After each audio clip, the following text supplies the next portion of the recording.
Ladies and gentlemen, thank you for tuning in. This is your host, Anton Batey here.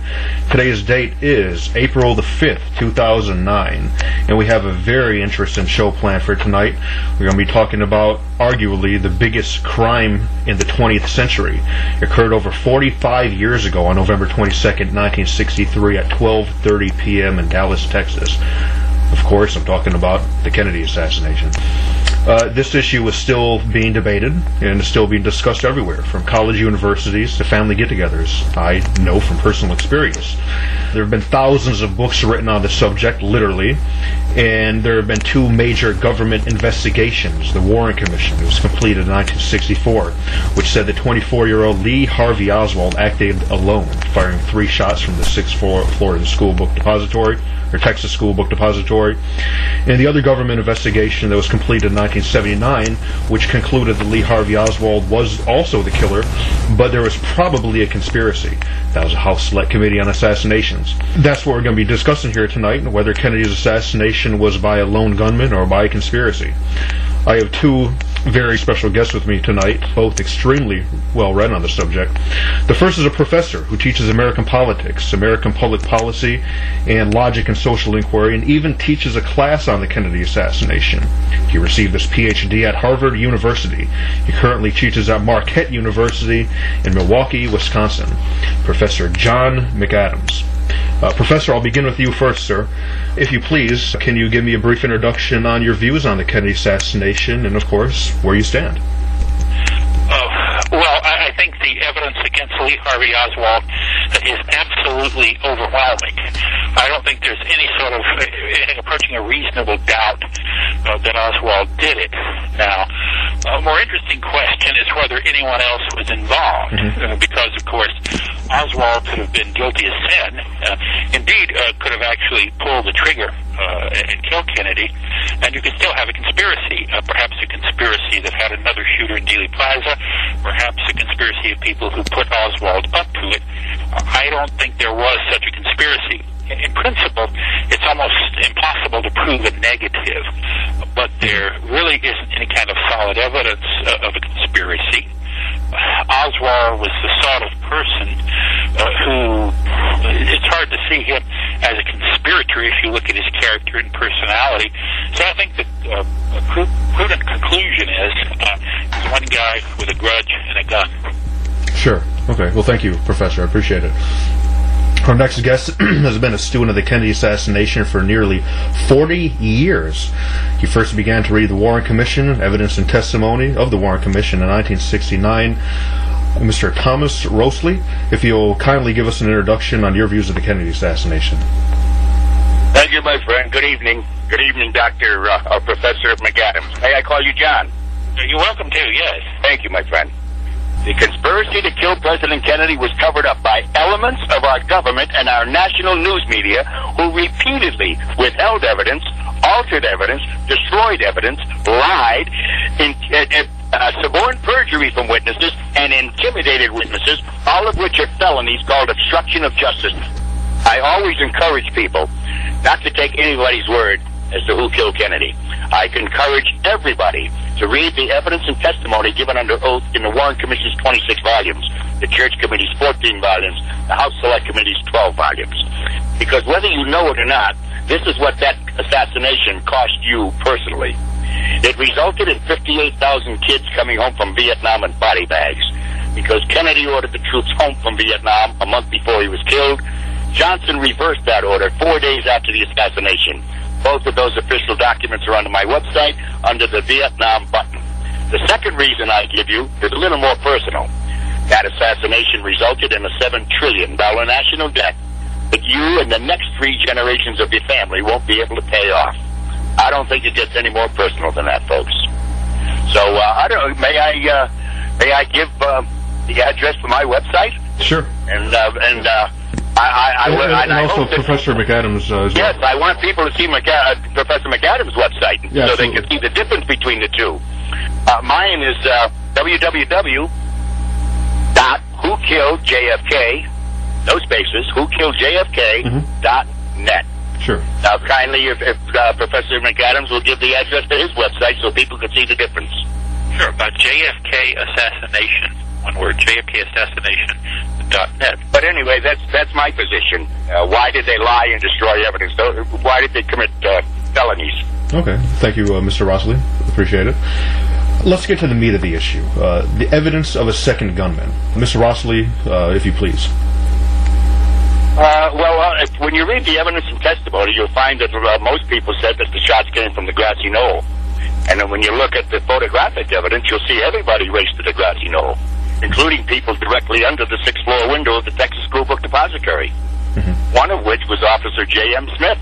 He was in the middle of the intersection of Houston and Elm, directing traffic for the motorcade. And he immediately raced to the grassy knoll. When he got behind the picket fence, he encountered a civilian, so he drew his service revolver.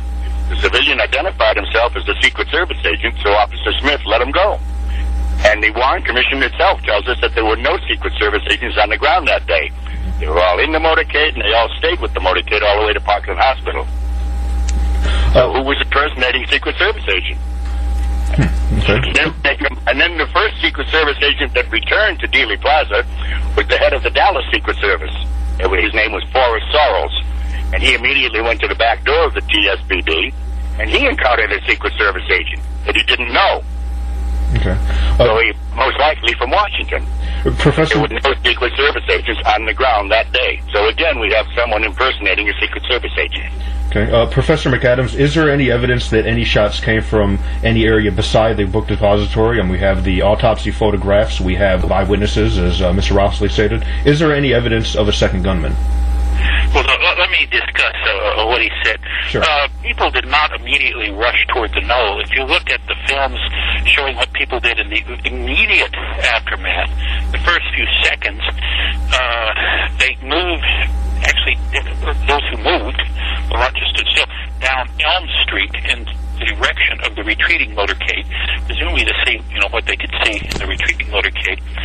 They started rushing up the knoll when an officer named Clyde Haygood, who wasn't even in Dealey Plaza at the time of the shooting, went down Houston Street, then down Elm, and a woman told him, memory serves, that someone was shooting from the bushes, so he got off his motorbike, rushed up the grassy slope, not exactly to the picket fence, where conspiracists say there was a shooter, but to the intersection of the triple underpass and the stockade fence, and then people seeing him running up there, they ran after him. The photographic evidence is clear that Clyde Haygood was the first person to actually run up the grassy knoll. Now, in terms of Joe Marshall Smith, he did go down, got behind the stockade fence, and he did see a man, and he said the man, quote unquote, showed me that he was Secret Service. Right. Now, the problem with that is that there's no evidence. Smith was clearly very, very nervous. He drew his gun, for heaven's sakes. Right. And if some government agent had simply whipped out some sort of government ID and he'd looked at it, he probably assumed it was Secret Service. That's what the House Select Committee on Assassinations concluded. There were government agents of various types, including military intelligence, around Dallas at various points, apparently just, for the most part, just watching the motorcade like everybody else. Right. Any such person was there behind the stockade fence and was accosted by Joe Marshall Smith, who, he would have whipped out ID and flashed it at Smith, and Smith probably simply assumed that it was a Secret Service. Smith's original testimony was he showed me he was Secret Service. Now, let me see, what else did you ask? A majority of the witnesses who thought who said that they knew what direction the shots came from, more thought the shots came from the depository than from the knoll. It was something like, I don't have my tabulation in front of me, it was something like 55-35 or something. I'm not sure that means much one way or another, because Dealey Plaza is a big echo chamber. Sure. It is the case that only 5 people thought shots came from 2 directions, and some of those were pretty clearly wacky. Like one thought that shots came from a shot came from inside the limo. If shots really came from 2 directions, it's almost if shots really came from 2 directions, you would expect a lot of witnesses who said shots came from 2 directions. But in fact, the vast majority majority of witnesses thought the shots came from only one direction, although the majority said depository, but a quite large minority thought they came from the direction of the knoll. More or less. In both cases, it's sort of more or less. They said grassy knoll because they didn't know what that was, but they might have said from the direction of the fence or the direction of the railroad underpass or that monument there, meaning the pergola. Sure. Okay. Counterpoint? Yes. Sure. Tom. There were no echoes in Dealey Plaza. James Haig said there was no echoes. Governor Conley said there was no echoes. And Nellie Conley said there was no echoes. And as far as Secret Service identification goes, all Secret Service agents wore lapel pins for identification. Those lapel pins changed. Are you there? Yes. Here. Those lapel pins changed configuration and color every day. And if you go to the Dallas Police, it's all on my website.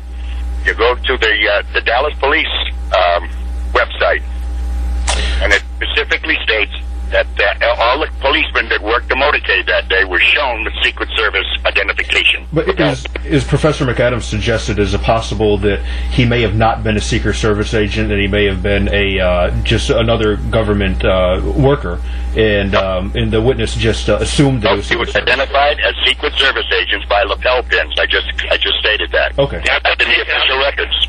I would see the evidence that I frankly find it utterly implausible that Dallas cops were trained about the lapel pins.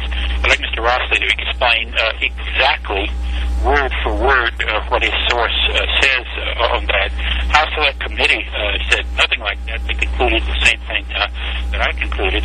By the way, in terms of echoes, Lee Bowers, in a signal tower behind the stockade fence, told the Warren Commission that he couldn't tell where the shots came from because there were so many echoes. Remember, he worked right there at Dealey Plaza. Abraham Zapruder told the Warren Commission that he didn't know where the shots came from. Again, he said there were too many echoes. Look, I've been in Dealey Plaza. I was in Dealey Plaza in 1993 when it was dedicated as a National Historic District, and they had public address speakers up all over the place, and you could hear the echoes. They would say, you'd hear it out of a speaker, and it would seem to come from the opposite direction, etc.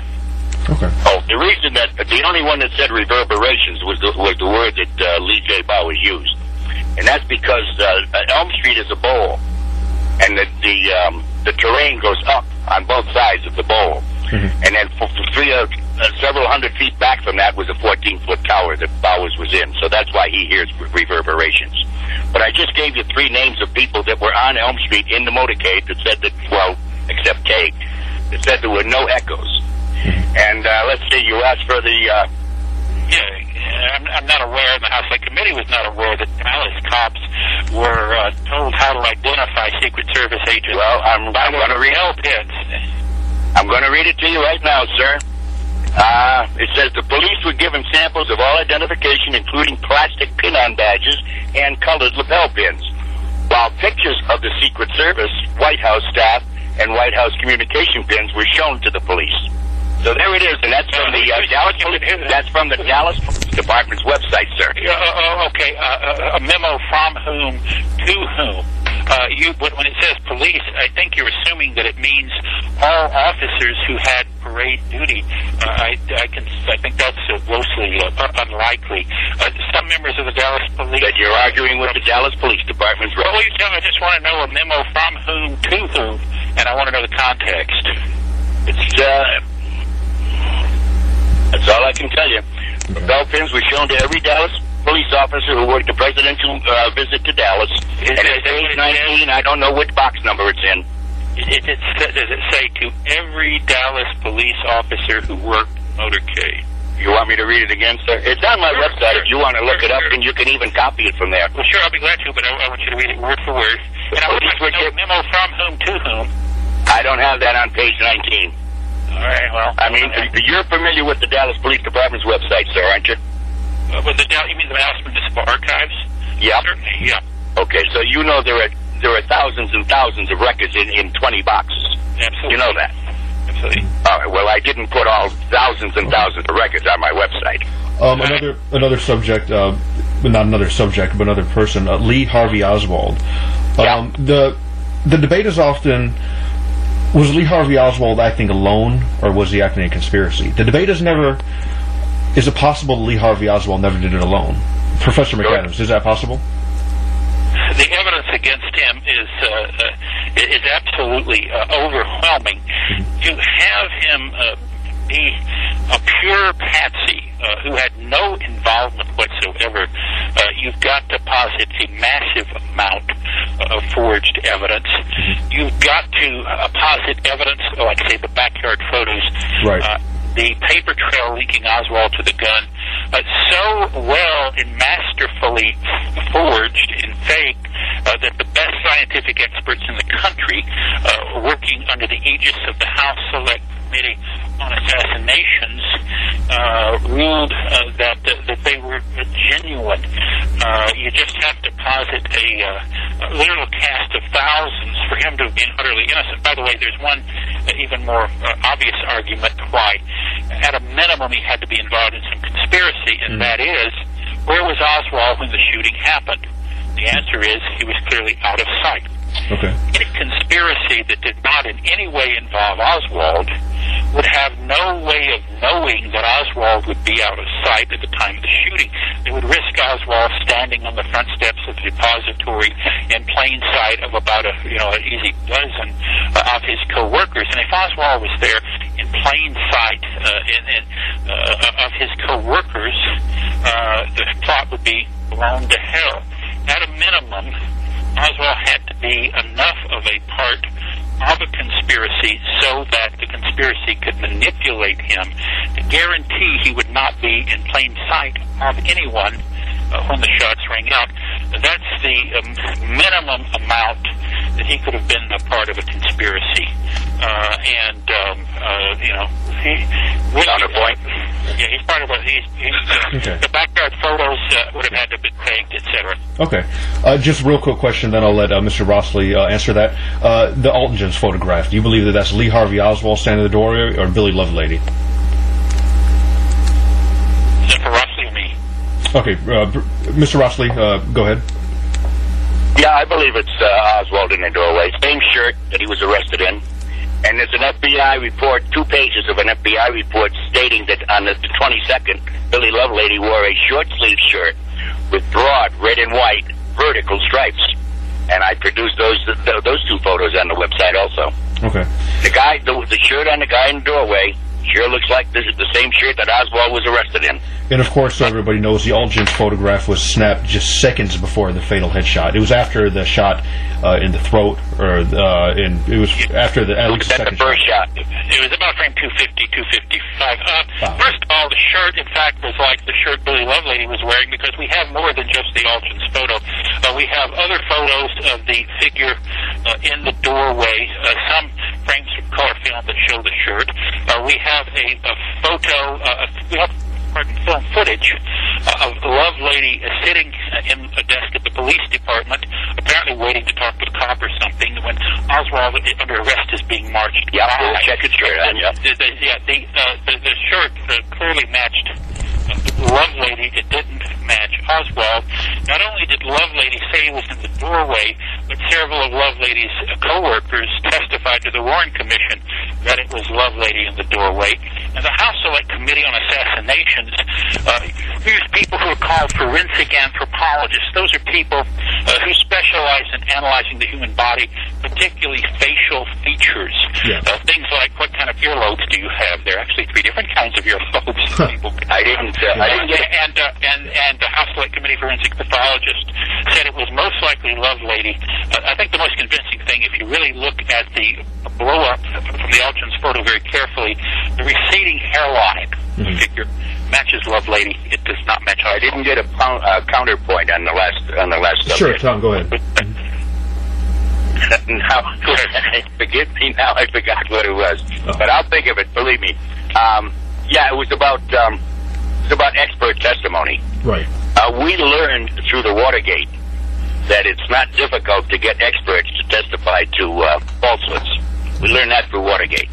We learned through Watergate that national security is nothing but a CYA, cover your butt. Mm-hmm. Right. So And so, I mean, we're not too thrilled with quote unquote expert testimony. Okay. What about Oswald's guilt? Is there any evidence that he didn't fire the shots?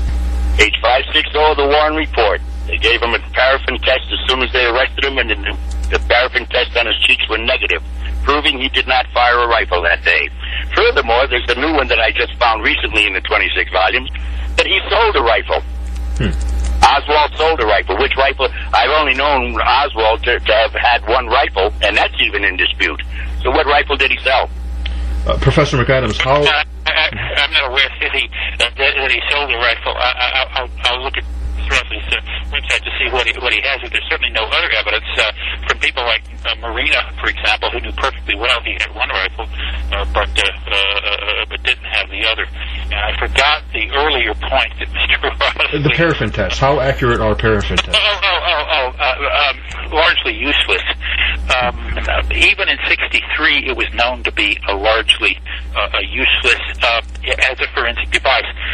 If you look at standard forensics textbooks, it's important to look at standard forensics textbooks because they're written by people who aren't even thinking of the Kennedy assassination and have no dog in that hunt. If it's conspiracy debates, they insist that the paraffin test creates large numbers of false positives and large numbers of false negatives. The Warren Commission pressed, the members of the Warren Commission, I think it was Dulles, pressed Frazier of the FBI, asking the FBI why they even bothered to process those tests.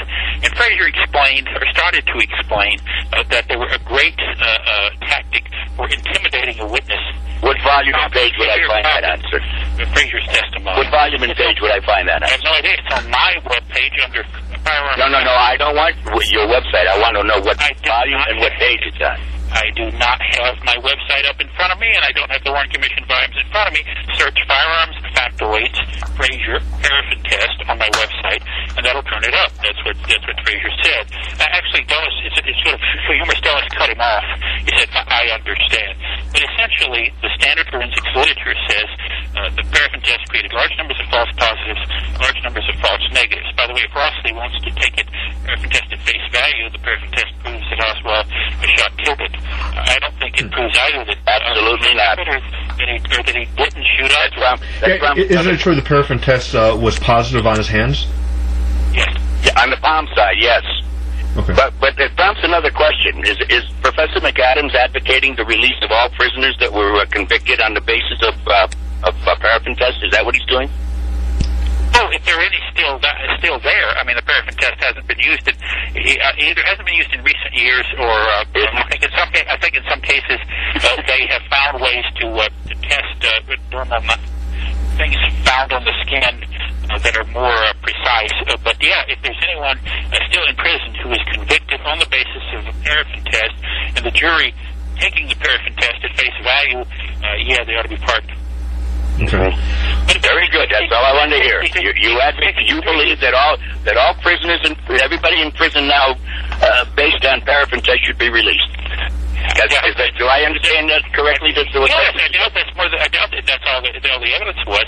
I doubt there are more than a dozen people. Remember, it was known in '63. The standard forensics literature, the FBI in '63, basically knew that it was not a very good test. Mostly useful, again, for intimidating witnesses, and it is very useful to cops to intimidate witnesses. You can often get a confession if you can make the witness think you're going to get the goods with this scientific test. Sir, do you know any law enforcement people personally? From a local level, a state level, and a federal level? Yeah. You do? Well, so do I. And they all tell me that paraffin tests are reliable. Every one of them tells me that. And they still use it. You said that they don't use it anymore. I'm here to tell you they still do use paraffin tests, sir. They may have more reliable ways of testing that are specific, that are specific for gunpowder.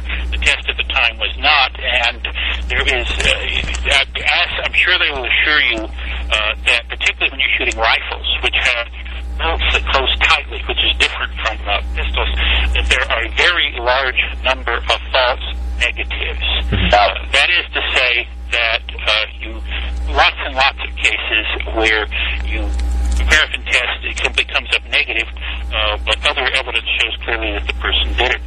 You are aware aware that Marina Oswald has since stated that she was manipulated? You are aware that in a court of law, a wife cannot be forced to testify against her husband? And you are aware that Marina was threatened with deportation. You are aware of those facts, sir? Yes, she was threatened with deportation by the FBI. Interestingly, at the same time, the Secret Service was worried that she would leave the country. When the FBI did that, basically Marina started being unwilling to tell anything she knew or confess anything that might be harmful to her husband. Well, she professed his innocence. Let me finish. Under repeated questioning, and I think, yes, at least implicit threats of deportation, she opened up. A lot of the stuff she opened up and admitted is clearly supported by other evidence, such as Oswald going to Mexico City. It's also the case.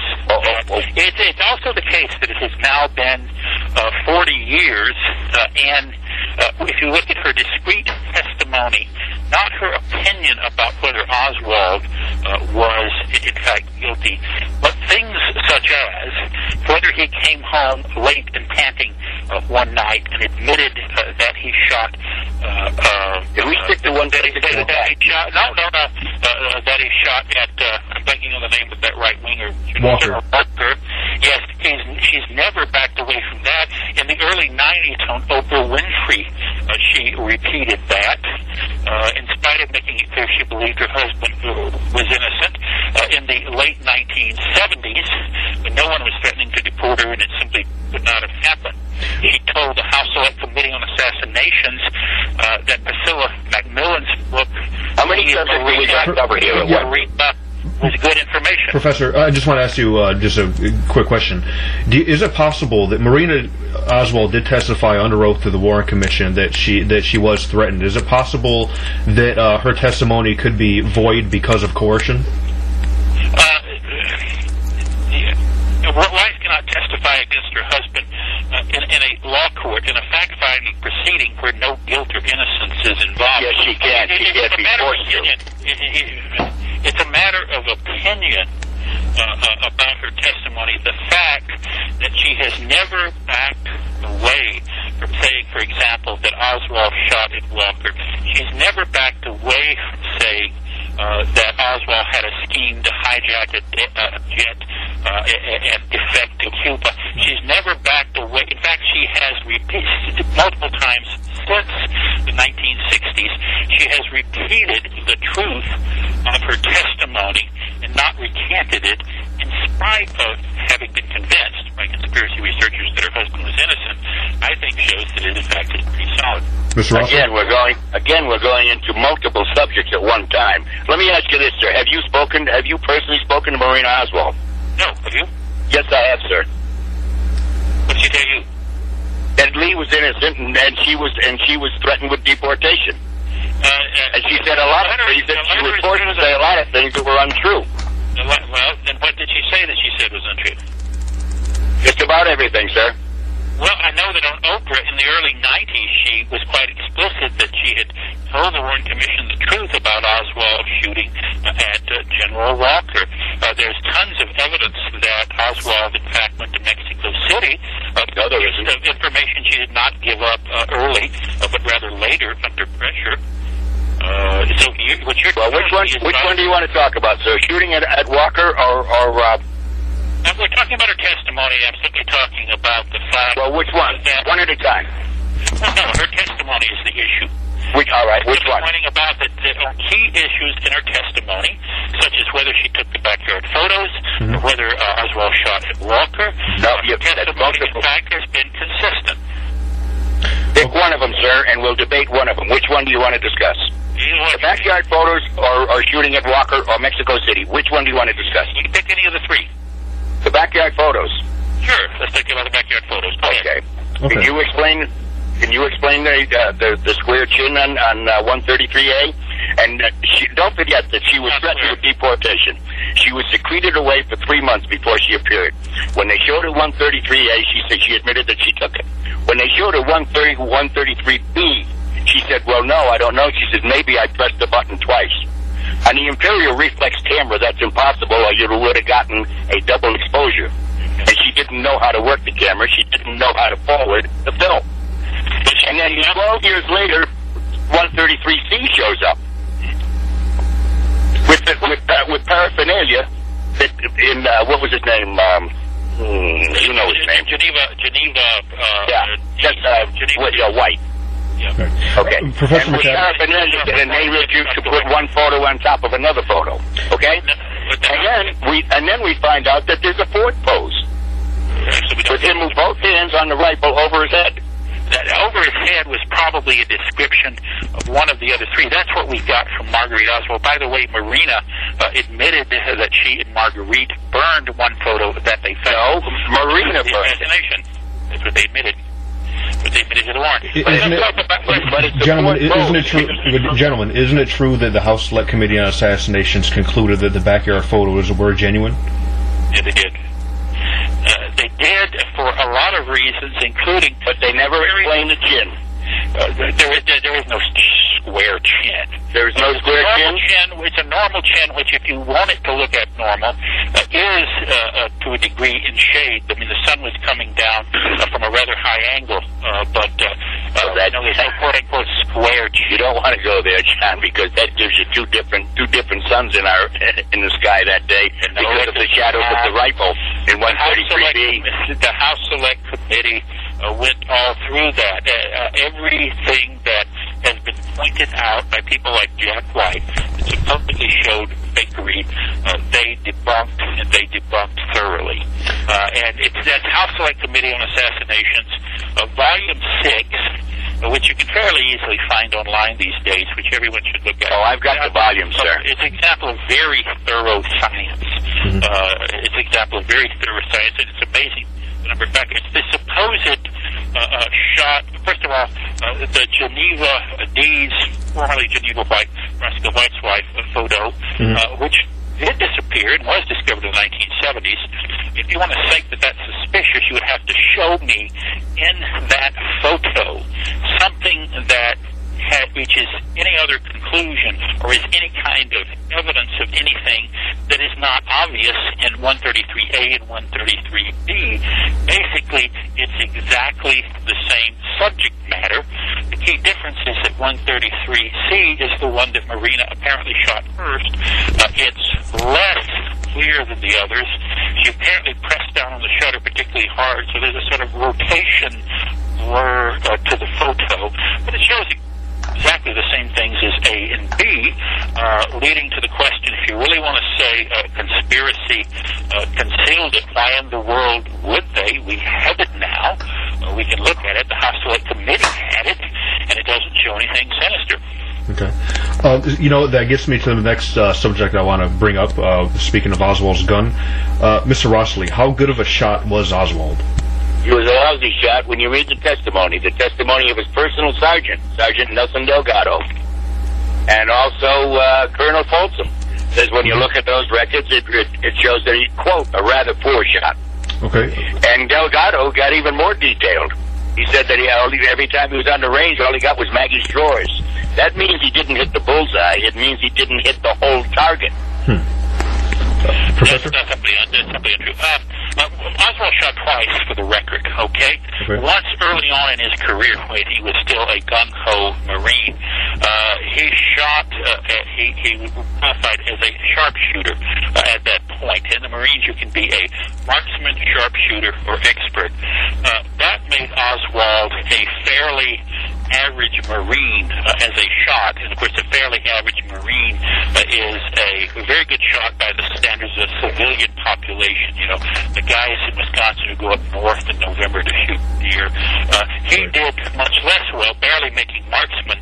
When he left the Marine Corps, by that time he'd been court-martialed twice, spent some time in the brig, relegated to menial duties, and he was rather a sad sack. And so he got the minimal passing score, but when he was a fairly gung-ho, well-motivated Marine early in his service, he qualified as a sharpshooter. Okay. I got a question, sir. Sure. The Warren Commission tells us that he was a committed communist since he was 15 years old in New York City. Why would he tried to join the Marines at 16? Wouldn't get it because he was too young. And now you tell me that he was a gung-ho Marine at 17. If he was a devout communist at the age of 15, can you explain that, please? Well, he called himself a socialist. Actually, he wrote to the Socialist Party about the same time he left.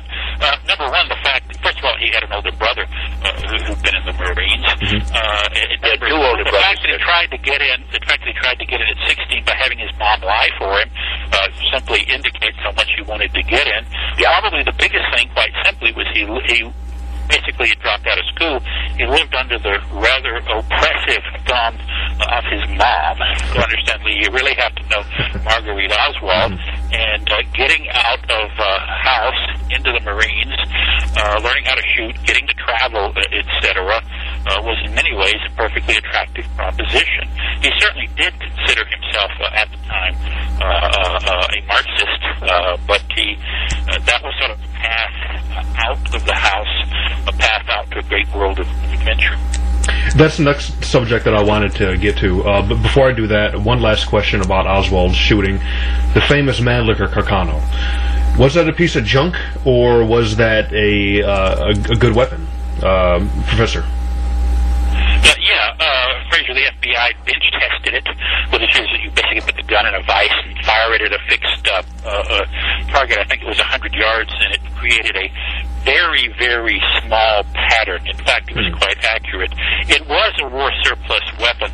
The external finish was not very good. It had been the standard Italian Army rifle from the 1890s up through World War II. It was a quite accurate rifle. I mean, Joe Posner wrote a book where he said it was not the discriminating assassin's weapon of choice. But of course, Oswald didn't have enough money to be a discriminating assassin. But it was a perfectly adequate record. That's what the firearms experts of the House Select Committee on Assassinations determined. The rifle was perfectly capable of shooting and killing Kennedy. Mr. Rossley? Counterpoint? Yes. Yeah. Any rifle will kill. Any rifle that's capable of firing can kill. Sure. But on a comparative basis, when you compare it to other rifles, it was a piece of junk. It had a two-stage trigger, which means that you had to squeeze the trigger twice for every shot. It had a misaligned scope that was so bad you had to put 3 shims under it just to test it. And it still shot high and to the right. Now, Dr. McAdams says, mentioned about the FBI agent expert Fraser talking about the rifle and the rifle capability. Yes. What he forgot to tell you was, now, bench testing, that means that it's bolted down or in a vise. Okay? Right. Yes. And they bench tested it for the purpose of how fast it could fire. Recycle the bolt. And it took an absolute minimum of 2.3 seconds from an expert to recycle that bolt. Okay? And when they bench tested it and fired it, they fired it at 25 yards, at 15 yards, and at 10 yards. And it still shot high and to the right by 3.5 inches. Now you multiply that by 88 yards for the kill shot. So how far off is that 3.5 inches? Well, the misaligned scope is that, number one, the scope may very well have been misaligned when Oswald, for example, jammed it in a bunch of wood cartons. Are you going into assumptions now, sir? No, it's not. It's the same thing. Number two, you're assuming. The Warren Commission actually did test shooting from the fixed open sights, the non-telescopic sights, and the rifle performed perfectly fine that way. Oswald would have been shooting through open sights on an M1 rifle. It's military when he scored marksman. I mean, those are the key facts. It could have been perfectly well sighted when he shot it and he jammed it out of alignment. That's an assumption, sir. Or he could have suspected that and simply shot with the iron sights. Let me ask the moderator, our host. Sure. Are you going to allow assumptions? No. Well, it depends on the context. If Oswald shot 3 rounds off, supposedly, and ran to the other side of the room, was in a panic, and jammed it into a box. He didn't jam it because the scope on the rifle was up. He didn't jam it or throw it. I wasn't going to get to the scope. I'm the glad. scope was on top of the rifle, and it was laid in that way, very carefully. Professor McAdams, I'm glad you mentioned the scope. Isn't it true that the scope was for a left-handed shooter? No, there's no such thing as mounting a scope for a left-handed shooter. The House Select Committee on Assassinations dealt with that issue, and again, you can find that in, I think that's 7.2. The firearms report is in the same volume as the medical evidence. Volume 25, page 799, sir. Mounted for a left-hander. The House Select, that's an old factoid. The House Select Committee. I just gave you the volume and page number. I just gave you the volume and page number of what the House Select Committee has said. They're firearms experts. There was one early report. Rossley specializes in finding early erroneous reports. The House Select Committee on Assassinations said there is no such thing as for a right-handed shooter or for a left-handed shooter that was mounted the way you have to mount it. Correct. Okay. But in volume 25, page 799 of the Warren Commission's volumes, it did have the report that it was mounted for a left-handed shooter. Right. There are a lot of bogus reports that came out early on. Oh, I see. So how many chances do we get? And like we just keep on changing. Every time we get caught in a lie, we get another chance to offer another explanation. Is that the idea?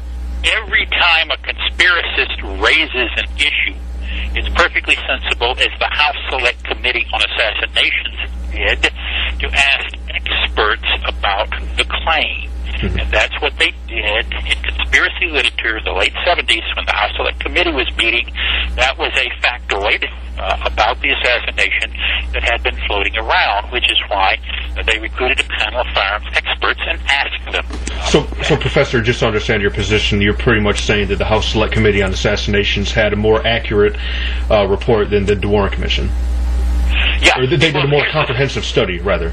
Well, here's right. They had the benefit, okay, of a lot of issues had been raised by conspiracy authors, particularly in the 1960s. Sure. There's a little bit of a hiatus of conspiracy literature in the early 70s. And so all of these issues had come up, and the House Select Committee decided, hey, well, there are lots of books that say this and lots of books that say that. So what we want to do is to get experts in, like, for example, there were claims that the backyard photos were fake, okay? So they had a photographic evidence panel to consider those claims. There were all kinds of claims about the firearms evidence. For example, one was ejected, it dented the lip. So, yes, they had the advantage of multiple claims having been raised by conspiracists, which they were capable of needing to resolve, and they turned to experts to resolve those. Talking about the cartridges, the shells found under the 6th floor window. Yes. You are aware that Captain Fritz picked them up and put them in his pocket, and later threw them down, and that those photos were taken Monday. That's a recreation. You're aware of that. That a lot of those photos of the sniper's nest were taken Monday. You're aware of that. Well, you're mixing up a lot of issues. Number one, the claim that he picked them up is not a claim that he put them in his pockets. It comes from a doctor named Tom Rossley, who claimed that Fritz picked up the cartridges so that Rossley could photograph them. That's what Rossley said. No, sir. No. He put his camera over the boxes and photographed them on the floor, and then Fritz picked them up. Rossley claimed that Fritz picked them up so that Rossley could photograph them and then threw them back down. No, he photographed them on the floor first, sir. If they were photographed on the floor, they were photographed on the floor by Studebaker, who took the evidence photos on the floor. No, sir. Read Allier's story again. Studebaker redid those photos Monday. Studebaker may well have redone some photos of the boxes and the configuration of the boxes. They're actually photos of Studebaker from college universities, the family get-together, shooting photos of the configuration of the shells as they were in the sniper's nest. Those photos exist. Studebaker leaned over taking the picture, and yes, I know Rossley's story perfectly well. Not only have I read it in Pictures of the Pain, a very good book on the assassination. I read it in Rossley's own little newsletter. He had a newsletter for a while. Yeah, that's what I got on my website. I have exchanged emails with Rossley.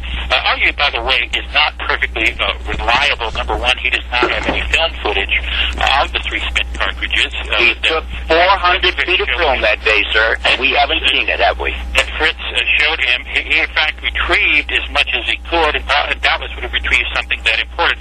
Number two, on another issue, which is to say a paper sack which contained the remains of which was found on the 6th floor. By the 1990s, Rossley was just swearing that it was found on the 5th floor, not the 6th floor. But that's just not true. There are too many witnesses who say the 6th floor. And Rossley himself, in an interview by Columbia University in December 1960, 3 said the 6th floor. So Aulier's an interesting old curmudgeon. I'm not sure I believe that story. Okay. Tom, if you don't mind me asking you a question, do you believe that any shots came from the 6th floor of the depository? I don't know. I don't know. Okay. I believe that that one from the 6th floor was possible, just to draw attention to the 6th floor. Sure. But I don't think any shot from the 6th floor hit anybody. Kennedy was hit in the throat. That was the first one. Kennedy was hit in the right temple, and Governor Connolly was hit in the chest, and Governor Connolly was hit on the back of his wrist. Okay, which was facing the grassy knoll. Okay, something that Oliver Stone made famous: back and to the left, back and to the left, back and to the left, back and to the left. Does that conclusively prove that the shot came from the front? No. For 12 years, nobody saw the Zapruder film. Right. And for 12 years, the story was his head goes forward with considerable violence. Yeah, Dan Rather. Right. That's our national media and our government. Mm-hmm. When they printed the frames of the Zapruder film in volume 18, two frames per page, frame 313 was the fatal headshot. Okay, right. Frames 314 and 315 they transposed, giving the impression that the head went forward. Right, giving the impression if you didn't look carefully at it, where if you'd actually looked carefully at it, it was obvious the frames were reversed. As early as I think it was 1966, I think Thompson came out with a book called 6 Seconds in Dallas. Yeah. I have it. And he, in fact, had seen the Zapruder film and actually did a lot of work on it. The Zapruder film, and yes, he knew about Back and to the Left. He wrote on it explicitly. The film was shown at the Garrison trial. Yes. No, it was shown in 75. In 69 was Garrison. In 69, it was shown at the Garrison trial. And essentially everybody you could see the slides at the National Archives. You had to go to the National Archives, but you could see 35 millimeter blow-up slides of every frame by frame. How many Americans do you think did that, Professor? I don't know. Professor, let me ask you: if the headshot came from behind, why did his head make a dramatic? Why did it go back? Why did it go back into the left? Neuromuscular spasm. Mm-hmm. I show students a picture that it sort of freaks them out a little bit of a goat being shot in the head. It's footage that comes from the House Select Committee on Assassinations, although the Rockefeller Commission reached exactly the same conclusion. Mm-hmm. And what happens is when a bullet, in effect, just scrambles the brain. We're talking about bullets from high-powered rifles that have huge amounts of kinetic energy. All the neurons fire, all the muscles tense, and the stronger muscles of the back tend to predominate. In this case, the goat's legs splay outward in a neuromuscular reflex. If Kennedy did something like that, he would lurch backward, and that is pretty much what we see. There's simply, if you actually look at the medical evidence, there's simply no evidence at all that he was shot from the right front. There aren't any fragments, for example, in the left side of his brain. There's certainly no exit wound in the left side of his head. Mm-hmm. All the fragments are right of center line. And indeed, the fragments look to be about what you would expect if he were hit from the rear in the cowlick area, slightly to the right of his center line. Counterpoint. Mr. Rossley. Yep. Sure, go ahead. For the first 12 years that the Zapruder film was hidden from us, our government and media repeatedly told us that the head goes forward with considerable violence. It wasn't until 19... any such thing. Huh? You're taking that phrase from Dan Rather. That's what absolutely, that's right, Dan Rather. Dan Rather. And do you want to... repeated very frequently. And are you familiar with December 9th issue of Life magazine, the people that owned the Zapruder film and refused to show it? On page 52F, the question arose, well, how could he shoot him in the throat if he already passed the Texas School Book Depository? And on page 52F, it says clearly, it is on my website. I scanned the whole page from that book, from that magazine. It says, it clearly shows the president turned far to his right, waving to someone in the crowd, exposing his throat to the sniper behind him. Nothing but lie after lie after lie. And for the first 12 years, there was no such thing as a neuromuscular reaction. For the first 12 years, there was no such thing as jet effect. The head went forward with considerable violence. So again, when they get caught in a lie, they tell another lie to cover it up. What you're calling lies, in fact, is the normal confusion of any criminal case. The Life magazine article you're quoting was by a reporter whose name I'm blanking on, but he's on the mysterious death list, in fact, died of cancer, who had never been to Dealey Plaza. It is true that the Zapruder film does show Kennedy turning to the right and waving. If you know the geometry of Dealey Plaza, you would know I've been there, John. He had never been turned far enough to the right for that to happen, but there's no evidence that this particular writer for Life had ever been there. It's also the case that it is true that the doctors who saw the entry wound, their first thought was that it was a wound of entry. Correct. And those media reports bandied about, bounced around, and that particular life, Paul Mandel was his name, just came to me. The media reports bounced around, and yeah, that was what people were saying for a while. In fact, there's no doubt that Kennedy was hit in the back. There's an abrasion collar around the wound. Remember, we have autopsy photos, and we have that was phony. His shirt in the front, which was buttoned, he had a tie on, has the fibers pushed outward as though from an exiting projectile. So you get an entry wound in the back, you get an exit wound in the front. By the way, if anyone, any conspiracist wants to claim he was hit from the front and in the back, you have to face the fact that autopsy photos and x-rays, well, the photos, you can't tell, x-rays show no bullets in Kennedy's body. There was simply none, no bullets. Well, Cybert O'Neill signed a receipt for a missile taken from the body, sir. It was a fragment. House Select Committee explicitly questioned them, and they said it was a fragment, not a missile. That's another factoid. But this is something that conspiracy people do. They latch on to every misunderstanding, every inaccurate report, and we are dealing with the government here, and we are dealing with people who make mistakes. But the test is this. You know, sir, lies under oath are not mistakes, they are felonies. Ask if all of these factoids, when you put them together, actually add up to any coherent account of the assassination. The simple fact is they don't add up to any coherent account. They have gone through the record very carefully, picking at and finding things, often from people who were clueless. Hibbert and O'Neill admit that they know nothing about medicine, that contradict Warren Commission conclusions or Colonel Assassin conclusions. Government being what it is and people being what they are make mistakes, and every mistake is treated as somehow evidence that there was this huge grand conspiracy. Professor, Counterpoint. Go ahead. FBI agents are trained to write down what you say. And the Dallas doctors at Parker Memorial Hospital handled an average of 1,271 gunshot wounds a year. Okay. Yeah, I was just about to get. They knew what they were talking about when describing entrance or exit. Yeah, I was just about to get to that. Yeah, I was just about to get to that, Mr. Rossley. But Professor, isn't it true that the doctors at Parkland, like Dr. Peters, Dr. McClellan, and so forth, claimed that they saw in the back of Kennedy's head a 7-centimeter wound or so? Yeah. The question comes is, what does in the back of his head mean? Conspiracists want to say that occipital bone was blown out, indicating a shot from the front. Yes. We have the autopsy photos. We have the autopsy x-rays.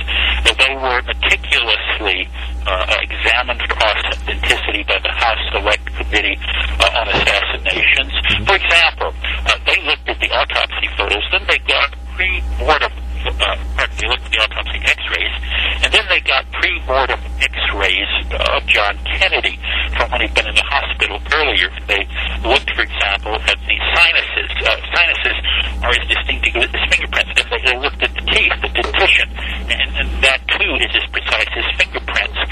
Yes, the skull x-rays of from the autopsy purportedly of John Kennedy were indeed from John Kennedy. The wound was essentially extended from the cowlick area of the back top of the head forward about to the coronal suture. You could certainly call that back of the head was it did not involve occipital bone. It was our parietal bone.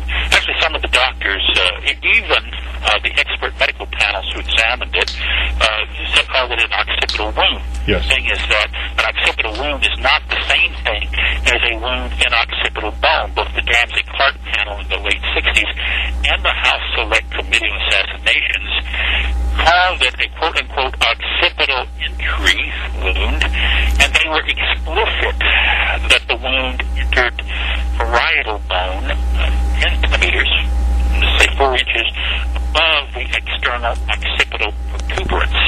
In other words, explicitly in parietal bone. So you have to be careful about the words that people use. What you think they mean may not be what they mean. And the medical panels that examined the autopsy photos and x-rays were quite clear that no occipital bone was blown out. By the way, there were nasty radiating fractures in occipital bone. Yeah, Mr. Rossley? Counterpoint. Yes. The latest investigation was the ARRB, Assassination Records Review Board. Right. They hired and paid a professional by the name of Doug Horn. And Doug Horn says explicitly that the autopsy report wasn't written twice, it was written 3 times, and it's phony. Doug Horn also says the autopsy photos are phony.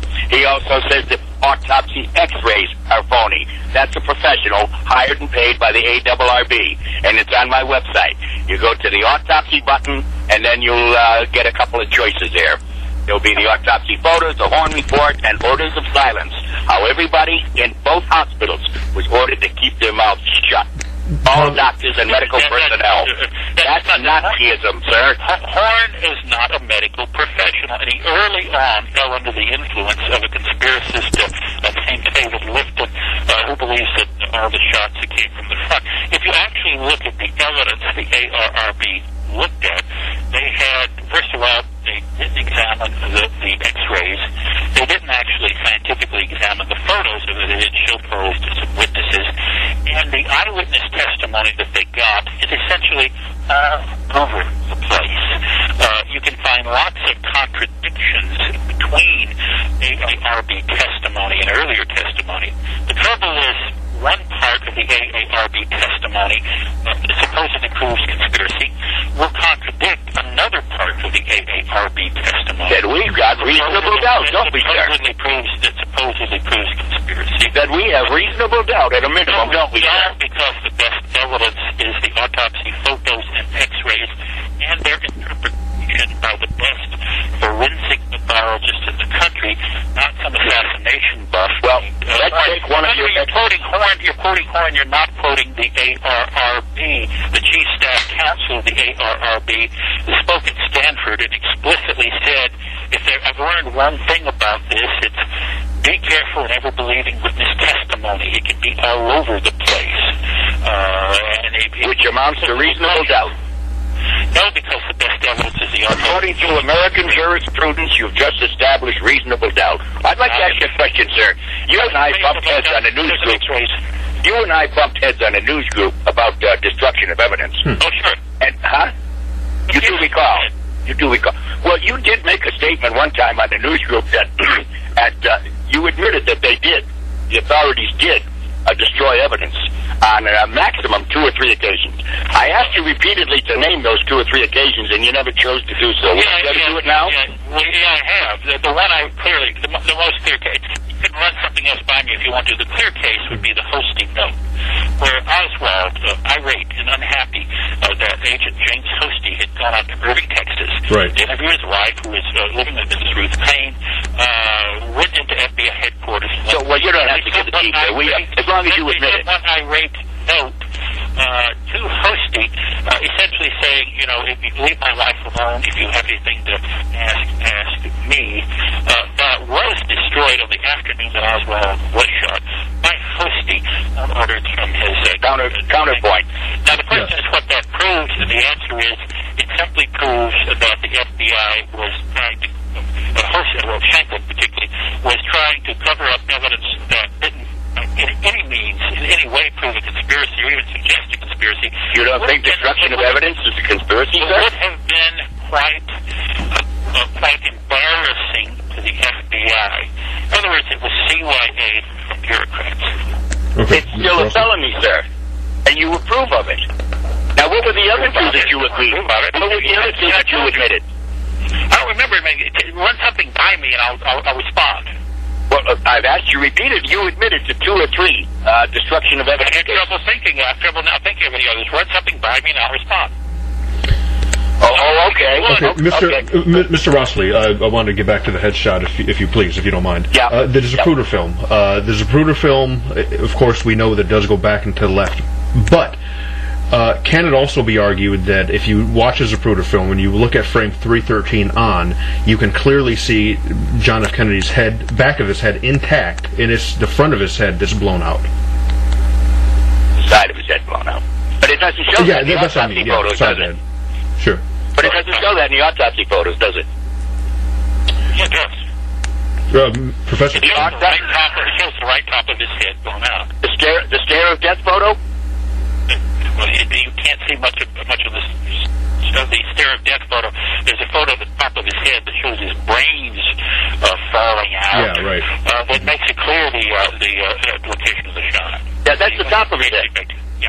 But the Zapruder film shows a gaping wound on the side of his head by the right ear. Above the right ear, yeah. But it doesn't show that on the autopsy photos. But getting back to your I'll explain that in a minute if you don't. Go ahead. Okay.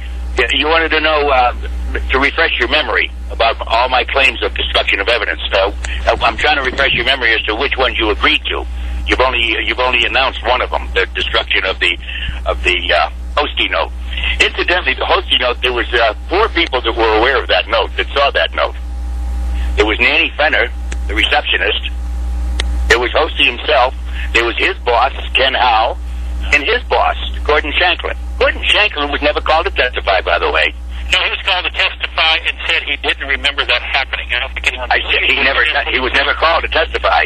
Yes, he was called by, I think it was the House Oversight Committee. I'm sorry about the Warren Commission, sir. Okay, sure. The Warren Commission didn't know. I mean, the greatest investigation in the history of mankind. They never called Gordon Shanklin to testify. They didn't know about that. All right, but we never found out what was in that note, according to Ken Howe, Hosty's immediate supervisor. We never found out what was in that note by the chief of the Dallas FBI, Gordon Shanklin. But we did get a story from Nanny Fenner. She says it was a threat to blow up the FBI building.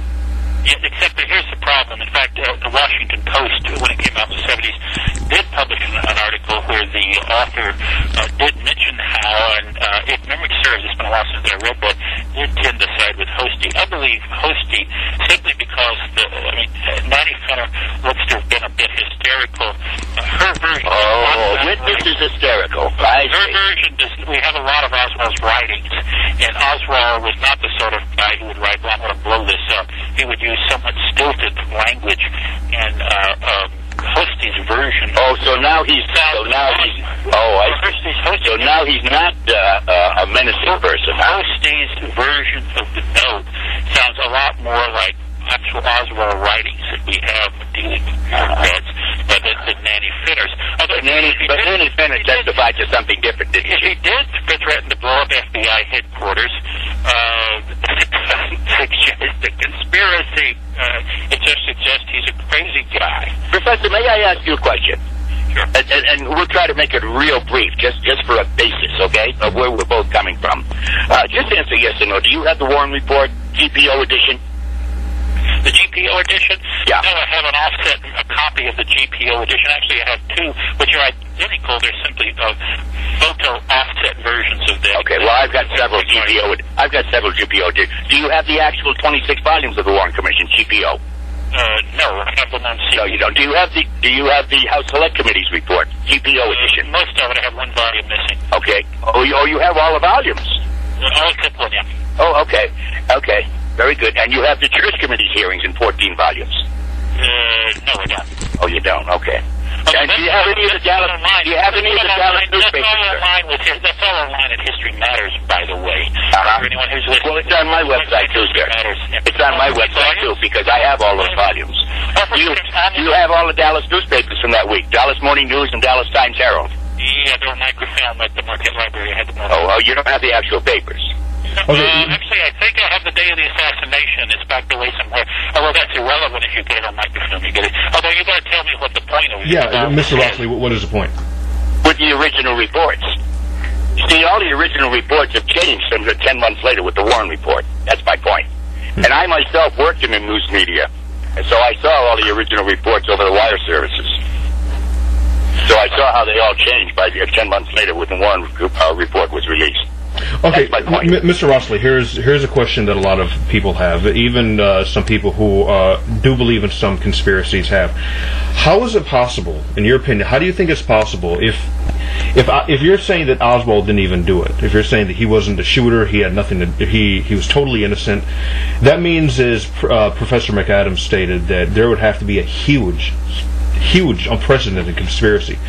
How is it possible for all these people to be in on a conspiracy? It'd have to be Dallas police, it'd have to be forensic experts, it'd have to be people photographic experts, it'd have to be the CIA, FBI, Lyndon Johnson. I mean, the list goes on and on and on. It's almost never ending.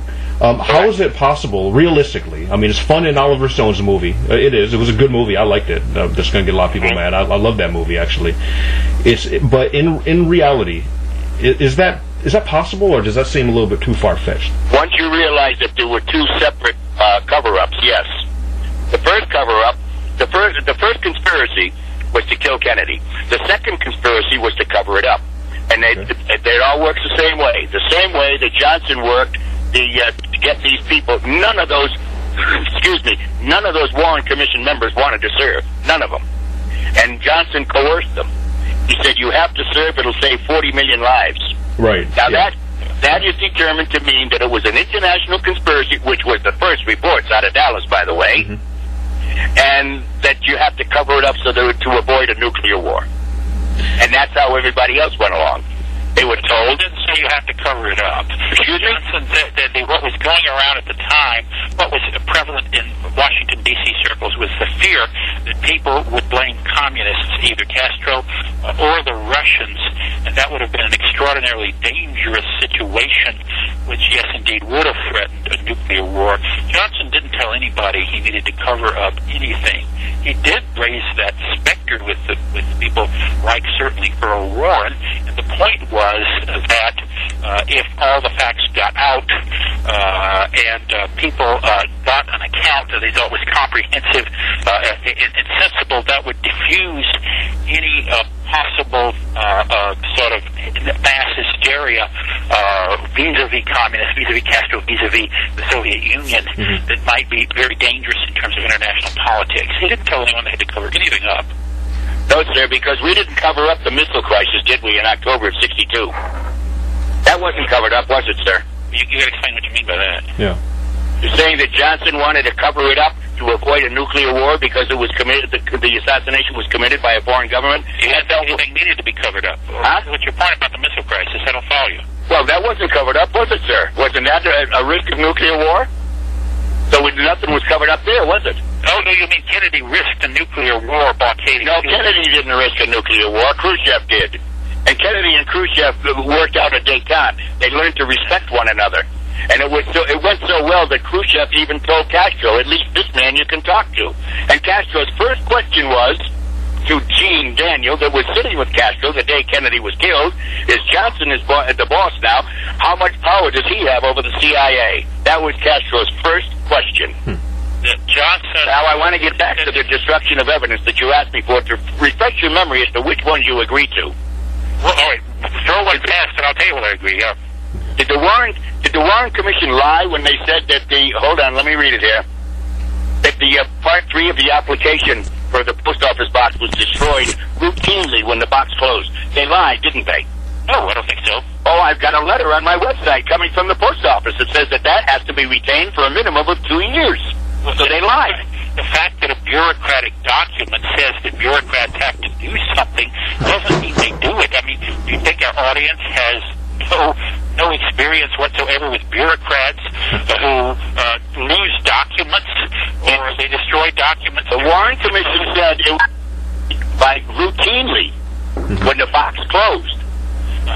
That is a lie. The post office letter from the post office says that it has to be retained for a minimum of 2 years. So they lied. They lied. Well, look, you are really trying to tell us, right, that if there's a bureaucratic document somewhere that says, well, we're supposed to keep it for 3 years, that it's actually, you can rely on the bureaucrats actually having the document. Again, documents get lost all the time. Documents get destroyed when they shouldn't be destroyed. Documents get kept when there's no good reason to keep them. Professor? Remember, before the assassination, Lee Harvey Oswald was nobody. No one would have been paying any attention to that particular document. And, you know, so Professor, what's your point? I want you to be careful, sir, because your answers so far are condoning the escalated crime rate in this country. Because everybody says, why the hell should I follow the law when the lawmakers don't follow the law? You're making excuses for felonies, sir. And in my book, that's anti-American. Oh, you mean the average rapist says, gosh, the post office destroyed a document they shouldn't. No. So rape is okay. Take your pick, sir. Apples or oranges. No, don't mix them. Take your pick. Apples or oranges, don't mix them. Well, you know what, Mr. Rossley and Professor, you just said something that I wanted to get on. You said that Lee Harvey Oswald was a nobody. Now, I want to talk about Lee Oswald's connection to U.S. intelligence. First thing I want to talk about, if you gentlemen don't mind, 544 Camp Street. Now, for those of you who don't know what I'm talking about, 544 Camp Street was an address in New Orleans when Oswald lived in New Orleans. Well, he was born in New Orleans, but he went back to New Orleans in 1962, I believe. You gentlemen can correct me if I'm incorrect about that. You're right. Okay, 63. Yeah, 62, right. In New Orleans, and 544 Camp Street was a side address of 531 Lafayette Street, which is... It was the other way around. The Lafayette was really the side, what we would call the front of the building. Oh, okay, I'm sorry. You're right, they were both separate entrances to the same building. It was the same building. Right, it was the same building. But I just want to let everybody know that the 531 Lafayette Street was an office that belonged, that was rented by a man named Guy Bannister, who was just as extreme right-wing as you could get. I mean, he was so right-wing that he thought that the civil rights movement was some communist plot that Stalin started. I mean, that's how right-wing this wacko was, okay?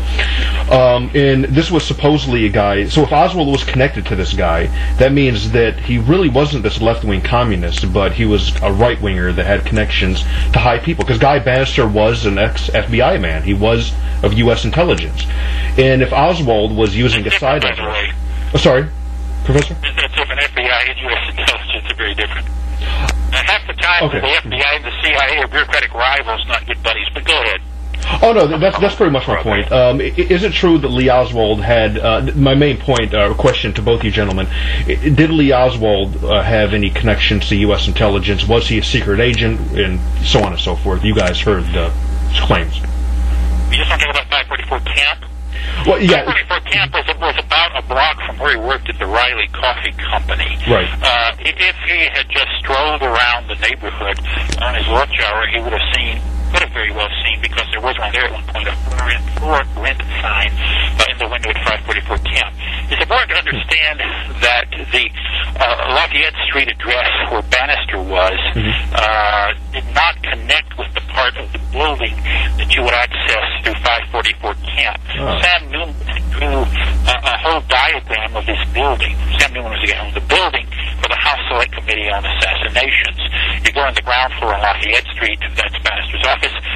You go in the entrance of 544 Camp, you climb up a stairway, and you're in a little sort of somewhat shabby at the time office suite there. So the Secret Service and the FBI both tried to establish that Oswald might have had an office there, and they couldn't find any evidence whatsoever that he ever rented an office there. There's some rather unreliable witnesses. Jack Martin and Delphine Roberts, who late claimed to see him there. The House Select Committee on Assassinations decided both were grossly unreliable. That prompts a question, sir. Before we go into another subject, it prompts a question. Were these witnesses charged with perjury, yes or no? What's that? Were these witnesses that you said lied or mistaken, were they charged with perjury, yes or no? No, they weren't. Okay, I rest my case. I don't think they were ever... Falsely testifying under oath is a perjury, sir. The testimony was... I'm not aware that either testimony was taken under oath. For example, Jack Martin was never called by Garrison to testify. Garrison knew better than to call Jack Martin. Why did he know better? Roberts was not telling the Garrison people. Seeing that you're answering to Jack 68 and 69. Professor, seeing that you're answering Oswald had ever been in Baxter's office at that time. In the 1970s, she started telling Connie Summers. Considering that you're answering for Jim Garrison, tell me why he wouldn't want to call Jack Martin. He knew Jack Martin could be easily discredited. And where is that written, sir? Where is that admitted to in writing by Jim Garrison, sir? Well, have you ever met Jim Garrison, Professor? You've got to explain, if he's such a good witness, you've got to... Have you ever met Jim Garrison, sir? Yeah, I was just about to ask Mr. Rossley. Mr. Rossley, what... No, I asked the question. Okay. Has the professor ever met Jim Garrison? Of course not. Well, then how can you answer for him? Because I have met him, and I don't prefer to answer for him.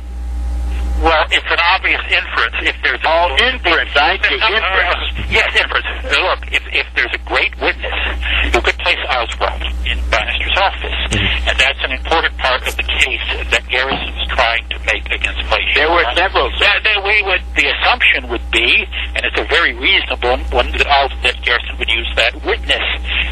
We do know from all kinds of independent sources that Martin was unreliable. The House Select Committee did not believe it. His story changed radically. I don't know that's not true, sir, because he was never charged for story. Well, Mr. Rossley, would you please let me talk about this? His first story on the weekend of the assassination was not a wild tale of Oswald hanging around Bannister's office, but rather simply that David Ferry might have taught Oswald how to shoot a rifle. That was what he was saying at first. Yeah.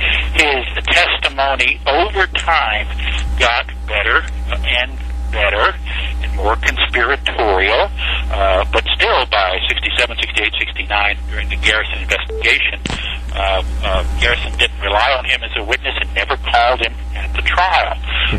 Given that we know that Martin's testimony was unreliable, the obvious inference is that Garrison and his staff knew it was unreliable and knew he would be blown apart on the witness stand. Mr. Rossley? Yep, I just asked. If those witnesses lied, they would have been charged with perjury. Not unless they testified under oath, and even then probably not. Look, prosecutors in dealing with crackpot witnesses don't routinely charge them with perjury. There's a lot of crackpots around. Professor, are you aware? This is what I warned you with. See, you just had your say. Let me have mine. I just warned you a few moments ago of what you're doing to American jurisprudence by promoting lies. Okay? Falsely testifying under oath is a felony, sir. I don't know whether any of those people were actually questioned under oath. When for example, investigators for a Garrison office or the FBI come around and talk to you, you're generally not put under oath. You can be put under oath under certain circumstances, but the typical standard FBI report or Secret Service report... Getting back to the destruction of evidence, can I go to the next point? To refresh your memory to see whether you agree or that was one of you that you agreed with or not. When they said that, we did the post office box, all right, and I just showed you that they lied about that one. The next one was the ammo, and it was page 646, the Warren report. It said that the ammo was World War II surplus, and it was unreliable. Commission finding said that it's currently being made. But then there's a letter from Winchester Western, and it says that it's anything on the market now is World War II surplus. My understanding is it was actually also made during the 1950s. Hold on. I got one more here. One more. And it's an FBI. You wanted a response to that. Sure, I didn't finish. I didn't finish my point. So you can't agree or disagree. Mr. Rossley, go ahead. Go ahead. He who answereth before he heareth is folly. Okay? And then the third part of it is an FBI report. And it says the interesting thing is that in 1954, are you there? Yes. Okay. In 1954, they manufactured 4 million rounds for the United States Marine Corps. In 1954. The only trouble is the FBI report says the interesting thing is that the Marine Corps didn't have any weapons to fire the 6.5 millimeter. So, and then the final paragraph on the FBI report says, this gives rise to the obvious speculation that it's a contract for ammunition placed by the CIA with Western under U.S. Marine Corps cover. Now, do you agree with that one, that they lied or not? No, they didn't lie, because the simple fact is that John Latimer in the 1970s conducted numerous experiments with Manica Garcano ammo, which he had no particular trouble getting. It wasn't that hard to get, and where it came from is essentially moot. He found no, it's not moot. Where did he get it? Was it World War II surplus, or was it ordered by the U.S. Marine Corps, sir? So that's not moot. And I don't think it matters. It does matter. We want to know the reliability. And don't talk about John Latimer. John Latimer claims that he had a 6.5 Manica Garcano with the serial number C2766. The exact same rifle that Oswald supposedly had. No, it's in his book, sir. It's in his book. No. Yes, it's on my website. I scanned that page from his book, and it's on my website, sir. The ammo was, and as far as I know, still is, like back in the 1990s, I shot a Manica Garcano by a guy named Todd Wayne Glenn, who had the ammo. There was ammo available. The ammo was extremely reliable. Yep, the Marine Corps. If it was made for the CIA, so what? Maybe it was sold off into the used ammo market, or maybe he had something that really was worth surplus. I don't know. All I know is it was readily available, easily bought, and it was in 1963, or indeed in the late 1970s. We got it quite reliable. Let me give you the official records, and I told you it's from page 646 of the Warren Report Government Printing Edition that it's presently being made in 1963. No, it wasn't. It was either World War II surplus or from a United States Marine order. Those are the only two sources. You haven't given any evidence that it wasn't so they lied. Being made. You have not given any evidence that it wasn't presently being made. You have you have a source saying it was made in the 1950s. You have no source saying it wasn't made in the early 60s. Yes, it just told you from Western Winchester. Winchester, Western, from Poland. From East Alton, Illinois. The letter is here. Anything on the market is World War II surplus. Okay. That's what it said. That's the letter on the website if you want an official record, my friend. Sure. Okay. Now, the next one, more evidence. You cannot say the Warren Commission lied unless you can explain what the point of the lie was. There's simply no doubt that in 1963, Oswald could have bought from a variety of standard sources Manica Garcano ammunition that worked fine and was highly reliable. No, you're not. No, sir. That's not what the letter said. Again, you're not being honest, Professor. I'm trying to save your credibility, sir. I'm giving you official records. And I told you it's from page 646 of the Warren Report, and it's from an official letter from Winchester, Western, Alton, East Illinois. Any claim of lies, has to explain why anyone needed or would possibly have wanted to lie about that particular point. Mr. McAdams, or Professor McAdams, if you don't mind me asking you a question regarding Lee Oswald's alleged connection to U.S. intelligence. Mr. James Wilcott, are you familiar with his testimony? The guy who claimed to have seen the cable or something. Yes. The paymaster, the supposed paymaster. Yes, sir. Yes, sir. That's right. What's your opinion about that? Well, I'll go along with the House Select Committee that his testimony was simply unreliable. And why didn't he charge him with perjury, sir? He's dealt with in the House Select Committee. Why wasn't he charged with perjury, sir? Unreliable testimony under oath is a felony called perjury. Why wasn't he charged with perjury? You're making the absurd assumption. No, sir, I'm quoting you all. All of these witnesses testified under oath when the vast majority of the reports you or anyone else is quoting were not under oath. Number two, you're assuming that you're making an absurd assumption. That is to say that I'm quoting testimony. Every witness who would say anything that was slightly untrue would have been charged with perjury. Look, there are a lot of witnesses, starting with Roger Craig in the 60s, Gene Hill, Beverly Oliver. Yeah. You could go on and on. William Case Nagel, Madeline Brown, who clearly have made. Madeline Brown was never called to testify, sir. None of them have been charged with perjury. Madeline Brown was never called to testify, sir. That's right. That's right. But then why did you mention her? And most of the people you're talking about were never called to testify under oath. They simply talked to cops or the FBI. James Wilcott testified to the House Select Committee under oath in March of 1978 behind closed doors, sir. They said they didn't believe it, and they said they didn't believe it. Well, if he lied, then why didn't they charge him with perjury is my question. Their job was to try to figure out what happened in the Kennedy assassination, not to go around. They didn't have the resources to charge everybody they disbelieved. Of course they did. You're either a land of law and justice or you're not, sir. Let me explain something. You want to assume that anyone who ever testified must, it's convenient for you, all right, must have been telling the truth, unless they were charged and convicted of perjury. That's just not the way that I just want to ask, Tom, don't you think you're putting a little bit too much faith in the justice system? No, sir. Let me explain how it works.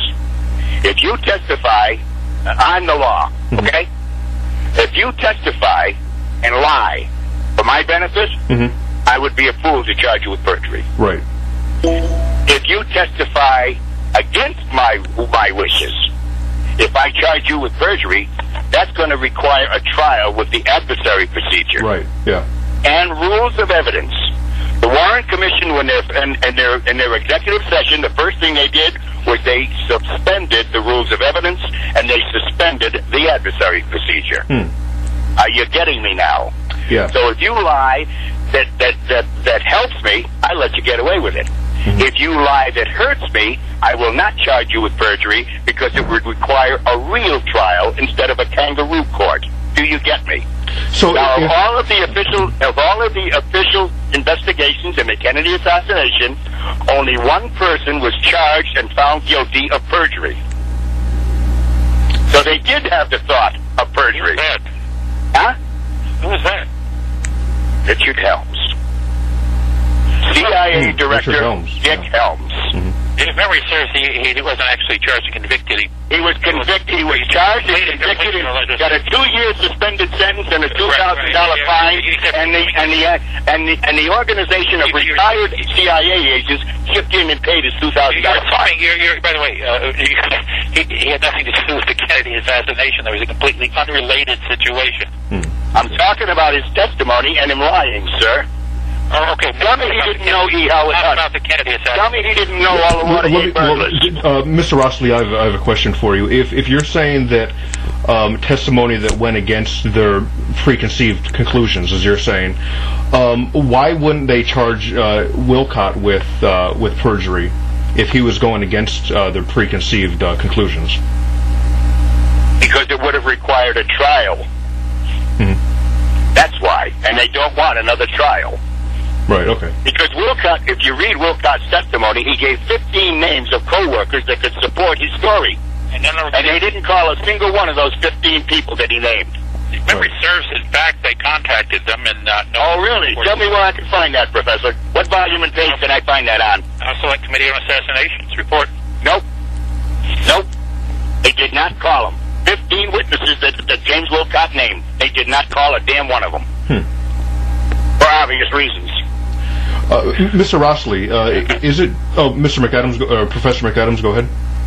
Were you about to say something? Let him go ahead. If my memory serves, they talked to lots of people, including his wife. Yeah, I could recall in Jim Garrison's book on the Trail of the Assassins, if you gentlemen remember that book.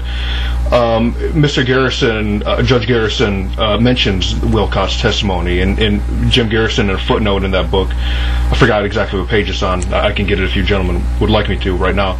But Judge Garrison mentions that there was a chorus, in his word, of CIA officials who disclaimed what Wilcott was saying. I never refer to anybody else's book. Any author on the commission side or on the conspiracy side. Okay, because fair they're enough. Opinions. Okay, fair enough. All I refer to is the official volumes. Okay. Let me urge anyone who's listening to this to Google up Wilcox and House Select Committee on Assassination. So I don't have to Google it there. I have the volumes. Okay. I know they talked to substantial some other people. I remember in fact that they talked to his wife, and it seems that Garrison admitted that they talked to a bunch of other people. Yeah, in the trail of the assassination, again, gentlemen, I could give the page number, but as Mr. Rossley said, Jim Garrison, you want the evidence and testimony from the official documents, and I understand that. Mr. Rossley, if you don't mind, is there any evidence, this is another interesting part of the something that Garrison even mentioned, that Jack Ruby and Lee Harvey Oswald knew each other before he obviously killed him? Yep, there's a Dallas police report. I forget the date. It was the 10th of something or 11th of something. That the landlady, they were fighting in the room, and the landlady called the cops. And the police report says Rubenstein and Lee Harvey Oswald. That actually was a hoax. Interestingly, it was a hoax by lone assassin people who forged that document and tried to leak it to Mark Lane. Really? Hoping that he would latch on to it. Apparently, Lane was too shrewd to do that. It eventually came out in the 1990s, released with great fanfare by a group called Citizens for Truth in the Kennedy Assassination. And then, first of all, it was Dave Perry wrote an essay on it. On its face, it was grossly implausible. But then the people who actually faked it came sort of out of the closet to Perry, and they pointed out that there was a number on it. If you translated that series of numbers, the number into letters, it translated into "You are a fake," directed at Mark Lane. It's his own Dave Perry's website. I know that Dave Perry is simply a known. He's no more official than you and I are. It's actually a known hoax. I repeat, Dave Perry is no more official records than you and I are, sir. But let me ask you, who was convicted of forging that official Dallas Police Department memo? No one was convicted. Oh. Then it's never been proven to have been a hoax, has it? Well, the numbers translate to "You are a..." And when were the numbers put on there, sir? Apparently when it was faked, because... is that an assumption, or is that proven that when it was made, or was it the numbers put on later? That's what they told Dave Perry. They told Dave Perry. It was certainly put on before conspiracist researchers. Now, see, you got it backwards, my friend, because the story I got was that supposedly fake document was done by a conspiracy believer to suck in Mark Lane. So you got that one backwards. Anyone listening should. So my point is, if there's an official Dallas police report that was forged, I want to know who was charged with that forgery, because that's a felony. I want to know who was charged with forgery, sir. Okay. It's a felony. But even beside report is a felony. Even beside that document, isn't it true that there are, for example, Beverly Oliver? Aren't there other witnesses that claim that Lee Oswald did know Jack Ruby? If you read the 26 volumes, you'll find a multitude of people that said that they saw them together. As a matter of fact, Dan Rather said he saw the two of them together the night before the assassination. Dan Rather said that? Yep, in the Carousel Club. That letter is on my website. It's a letter from the Warren Commission to the FBI telling them what TV station it was and what tape number it was. I'm not aware of that at all. That sounds wacky. Does it? There are tons of reports. First of all, I hope Tom will admit that Beverly Oliver is grossly unreliable. Would you admit that? No, I don't admit it. I don't accept or reject. I'm not one of these people that runs down a one-way street. There's a lot of stuff that I've heard over 45 years that I hold in abeyance for decades before I either accept it or reject it, sir. Beverly Oliver said she was in the Carousel Club, and Jack Ruby introduced her to, quote, my friend Lee of the CIA. I know what she said. I have her book. In fact, of course, at the time, this was like 2 weeks before the assassination. And supposedly a shipper named Agata, real name Janet Conforto, witnessed this, and she could not have been in the Carousel Club at the time because she and Jack Ruby had a serious falling out, and the last time she had been in the Carousel Club or at the Carousel Club was in fact Halloween, October 31st. And there are just tons of problems. And what's the source for that? Tons of problems with the testimony. What's the source for that? That she was last time she was there was Halloween. Is that in one of the volumes? Jonah herself. Is that in one of the volumes? She was interviewed on KRLD radio on the evening of the assassination, and by news director Eddie Barker, the Sixth Floor Museum in Dallas. Wow. Why don't they produce that film? I've never seen that film, sir. It's a tape because there's a radio interview, and the Sixth Floor Museum in Dealey Plaza has the tape. Oh, the Sixth Floor Museum. Very good. That's a reliable source. Sixth Floor Museum. A tape is a tape. What it shows is what it shows. I'm sure you wouldn't believe the FBI. They ran her down the following Sunday, and of course she told them the same thing. All right, let's get to the next one. Gentlemen, isn't it true that Beverly Oliver also said that David Ferry was in the Carousel Club, and she mistook him for the manager because he was there so often? Well, she said assistant manager, but yes, that's ridiculous. And another ridiculous thing she said. Why is it ridiculous? It's ridiculous because David Ferry was in New Orleans. David Ferry never left New Orleans? Is that what you're telling me? He left New Orleans, but he couldn't have hung around the Carousel Club enough to be thought to be the assistant manager. My question is, why couldn't he? Because he lived in New Orleans, and his plane, if you're going to posit that he jumped over to Dallas every day or two, his plane was found to be unairworthy when examined in the wake of the assassination. Oh, and he was one of those pilots that could only fly one plane. Is that the idea? He was like a quasi-pilot, was he? Airworthy. I don't think he had the money to rip planes constantly. All right, let's get economically. Yeah, I just want to let everybody else who's listening know that Beverly Oliver is supposedly the famous Babushka lady. Is that true, gentlemen? That she that's the claim. There's one key point of her testimony that proves that it wasn't her. She claims that there was a man and a young boy positioned on Elm Street, and then she ran up and positioned herself. Actually, she was behind them in the photos.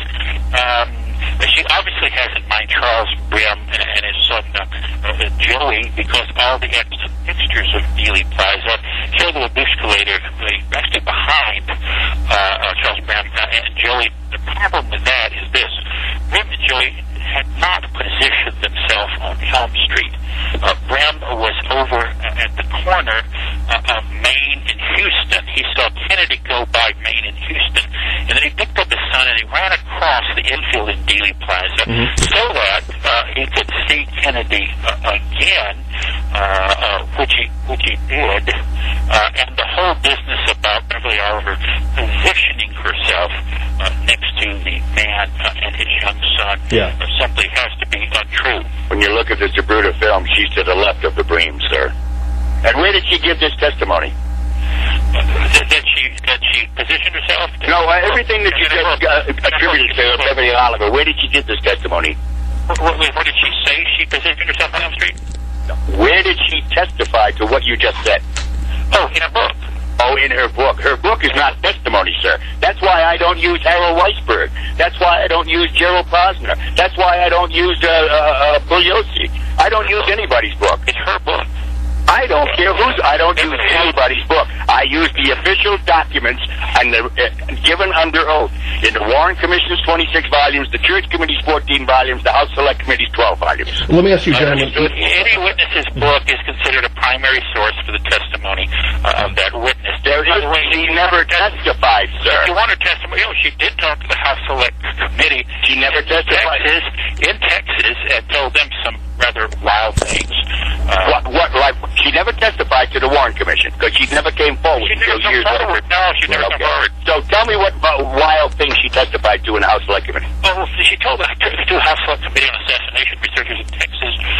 Now, what I want when you quote this, sir, I want volume and page. Listen to me or not? Are you I want volume and page. No. You ask a question.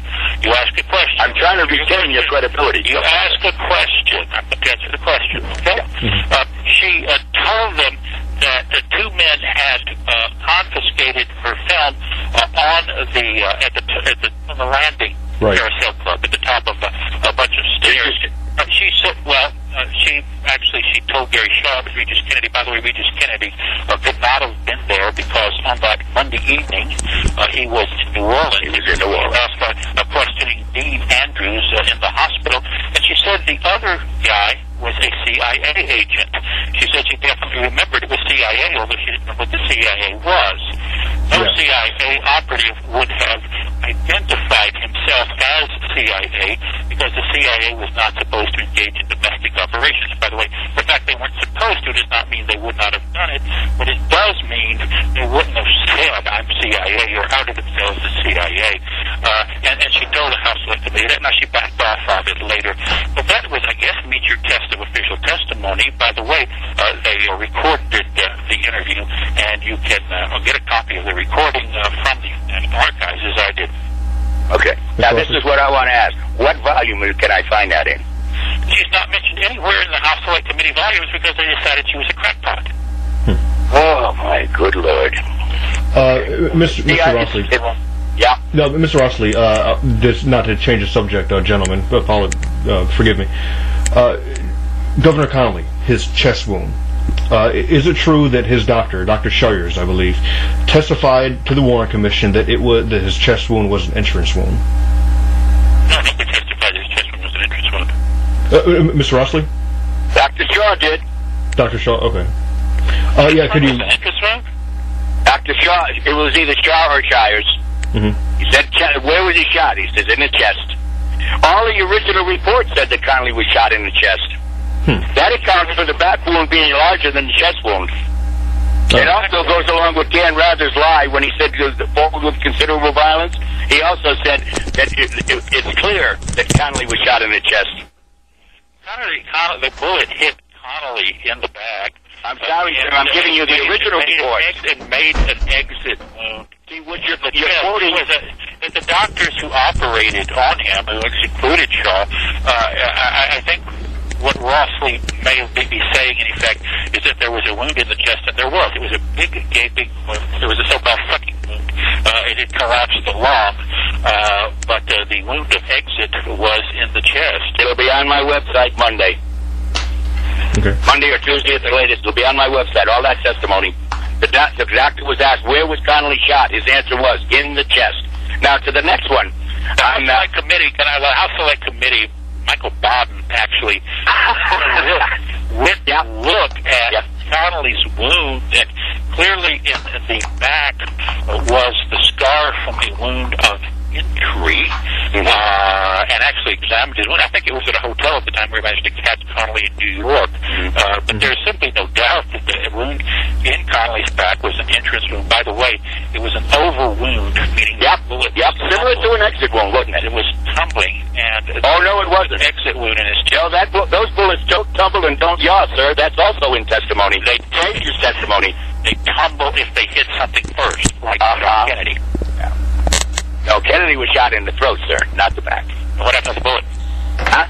What happened to that bullet then? It exited his back. And it hit the street behind the limousine, just like witnesses testified to. They heard a shot and saw a bullet hit the street behind the limousine. You're familiar with that, aren't you? It was a shot that did hit the limousine. So why was there an abrasion color on the wound in the back? How do I know? Now, when you talk about Dr. Batey, that's the doctor that didn't know the top of an X-ray of a photo. I'm sorry, it was an X-ray of Kennedy's head from the bottom. Because when he was showing it on a chart on an easel at the House Select Committee, he had it upside down. Remember that one? You may be right about that. I'm not sure. Yeah. Now we're going on to the. That was accepted. Wait a minute. That's not quite so as simple as you might think, because you've got someone's head. Are you going to orient it the way it was shot? Are you going to orient it with the forehead in front? He was describing it, sir. Most printed versions. He was describing it. Sir, it's a video, and it was on YouTube. He was describing it. And he described top and bottom, and he had it upside down. House Select Committee on Assassinations report. That's right. Makes it clear what was the wound of entry. Yeah, I'm telling you about Dr. Batey. He didn't know top of the head from bottom of the head, and it's on video.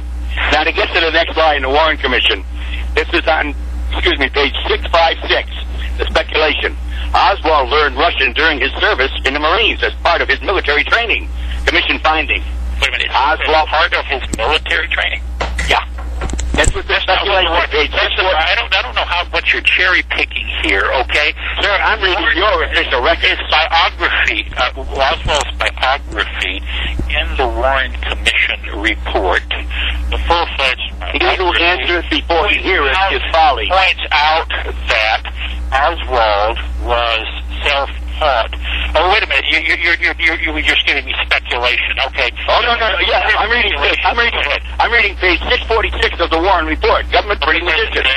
Yeah, it says speculation. Oswald learned Russian during his service in the Marines as part of his military training. Commission finding. Oswald never received any training from the Marine Corps in the Russian language. His studies of the Russian were entirely on his own time, at his own initiative.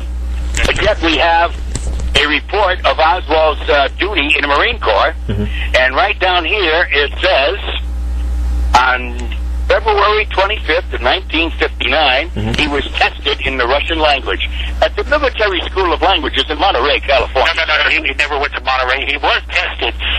Well, read the Warren... I read the Warren Commission. Read the Warren Commission's executive session, sir. The Warren Commission wanted to know what he was doing at the Monterey School of Languages.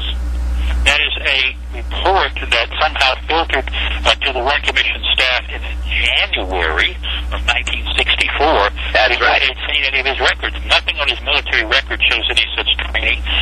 Various witnesses for the Warren Commission. Sir, I just read it to you. From every location where he was. I just read it to you from his military file. On February 25, 1959, he was tested in the Russian language. Yes, he was tested. You did not have to take a military training to be tested. You could ask... My friend, read Delgado's testimony. The only way you go to Monterey's language school for the military is by invitation. That's right, but Oswald wasn't at the Monterey language school. Yeah, military language school at Monterey, California. His full military records are available to the Warren Commission, to the House Select Committee on Assassination. Oh, I have them. And it was not anywhere it was not in the Monterey language school. He did self-study Russion. He did ask to be tested. He tested rather poorly. Sir, I'm reading you. You're impeaching your own records. You know that? You're impeaching your own records. You impeach your own witnesses. Let me get to the next one. You're actually telling me I should believe every silly factoid that is ever... These are your records. These are the 26 volumes. And ignore later investigation. These are the Warren Commission's 26 volumes, sir. The most exhaustive investigation in the history of mankind. That's what you propose. You're cherry-picking. You are cherry-picking reports, rumors from here, reports... No, these are reports that I'm reading. You're ignoring in every case... Sir, I'm reporting records to you. I'm reading records, your records, from the 26 volumes. But do you actually believe that every record produced by any bureaucrat, any rumor repeated by any Warren Commission or House Select... Are you suggesting that the Warren Commission lied, Professor? As something that should be investigated. Professor, are you suggesting that the Warren Commission lied?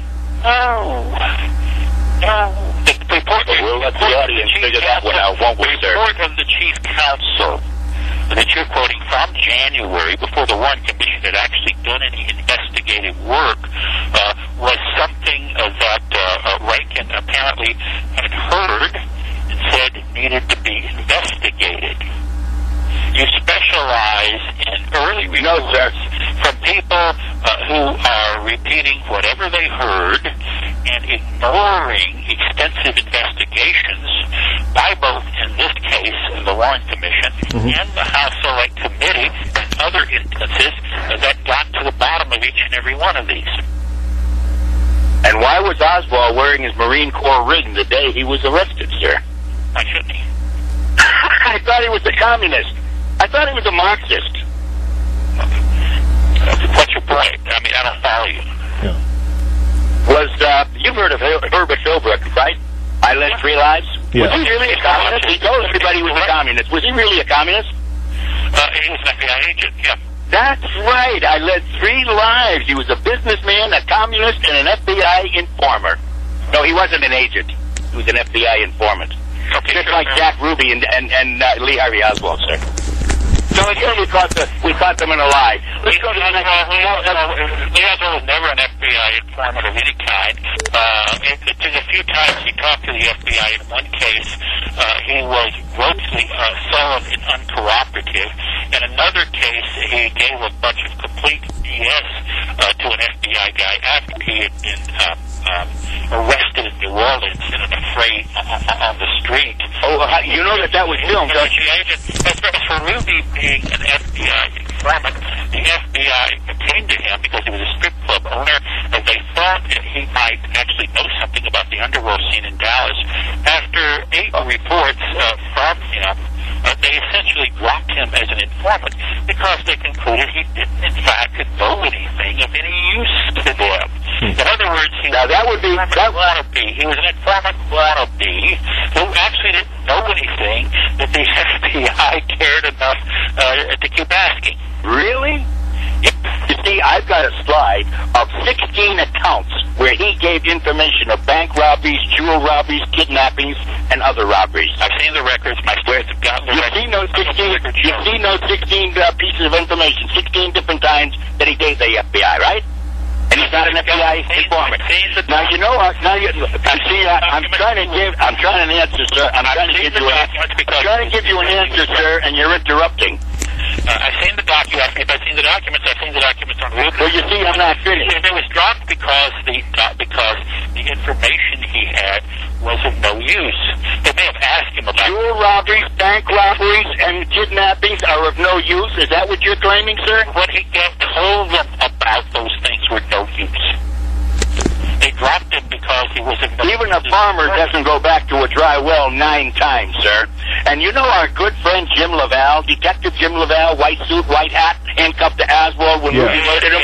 Yeah. Well, I've got him on videotape admitting that Jack Ruby was an FBI informant, sir. I think what you... we know that... Jim Hosey, I'm sorry. Jim Laval admitted that... Laval has also said that Ruby was a Dallas police informant. Correct. He was a Dallas police informant. And it was Jim Hosey that said he was an FBI informant. That's on video. Jim Hosey admitted Ruby was an FBI informant. That's on videotape. Yeah, he talked to them 8 times, and they decided to drop him. No. Because he didn't have any useful information. No, you see, Jack Ruby was an FBI informant all the way back to Chicago days. This is not true. Okay, sir. Is it true that Jack Ruby was a gun runner? Yes, sir, for the CIA. And he worked for Nixon? Yes, sir, in 1947. The Nixon thing is a complete factoid. The giveaway is that the relevant document that supposedly has Nixon asked that Jack Rubenstein be let go, not hassled, has a zip code on it. Nope, that's the cover letter that has the zip code, sir. That's the cover letter that has the zip code. You see, they hid that. They hid that for decades. And it was the cover letter when it was finally released. Commission Exhibit, it was document 1019, if I recall. 1052, that's what it was. 1052.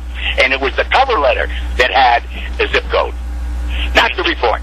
There's this document sitting there that has no support, no plausibility. And Ruby never was an informant for the FBI until they approached him in Dallas because he was a strip club operator, thinking that a strip club operator should get wind of worthwhile stuff. And no, he didn't. And never in Chicago. Mr. Rossley, if I could ask you a question, if you don't mind. Why did Jack Ruby, I'll get to the meat of it, why did Jack Ruby kill Lee Harvey Oswald? Why? Because Oswald couldn't have a trial. If he ever had a trial, just tampering with evidence alone would have acquitted him, would have gotten the case thrown out of court. Once Oswald was thrown out of court or acquitted, they would have been forced to go after the real assassins. It's that simple. A lot of people... And Jack Ruby was forced to kill Oswald. He didn't want to do it. In the wee small hours of that Sunday morning, he called the Dallas Police Department and told them, don't move him. If you try to move him, I repeat, we are going to kill him. And the guy that took the call knew Jack Ruby and knew the voice, but he just couldn't place a face to it. And if he didn't follow through and kill him, then that Dan Rather letter that said Dan Rather saw Ruby and Oswald at the Carousel Club the night before the assassination would have made Jack Ruby an accessory before the fact. So he was forced to kill him. Professor McAdams? And I think the cop's name was Grammer.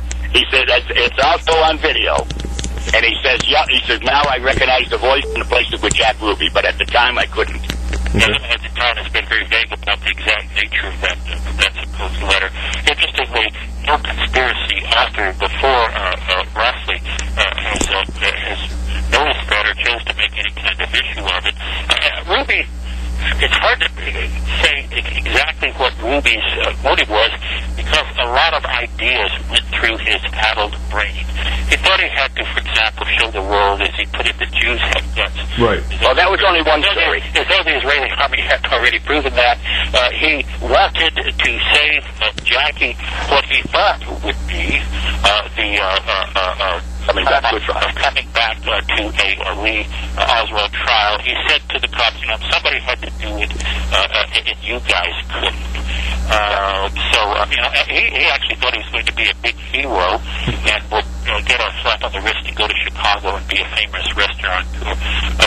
His outer brain had a lot of different thoughts running through it. Would it be safe to say... He really was mad at Oswald for killing he shouted, "You killed my president, you rat." Is it safe to say, gentlemen, that Jack Ruby was, well, in common terminology, nuts? Isn't it true that Jack Ruby thought that Jews were being slaughtered on the food floors beneath him before he died? He thought that. And that he was supposedly married to his dog or something like that. I don't know. I've never seen any film of Jack Ruby saying that, and I've never heard any tape recording of Jack Ruby saying that. Right. Yeah, you're right.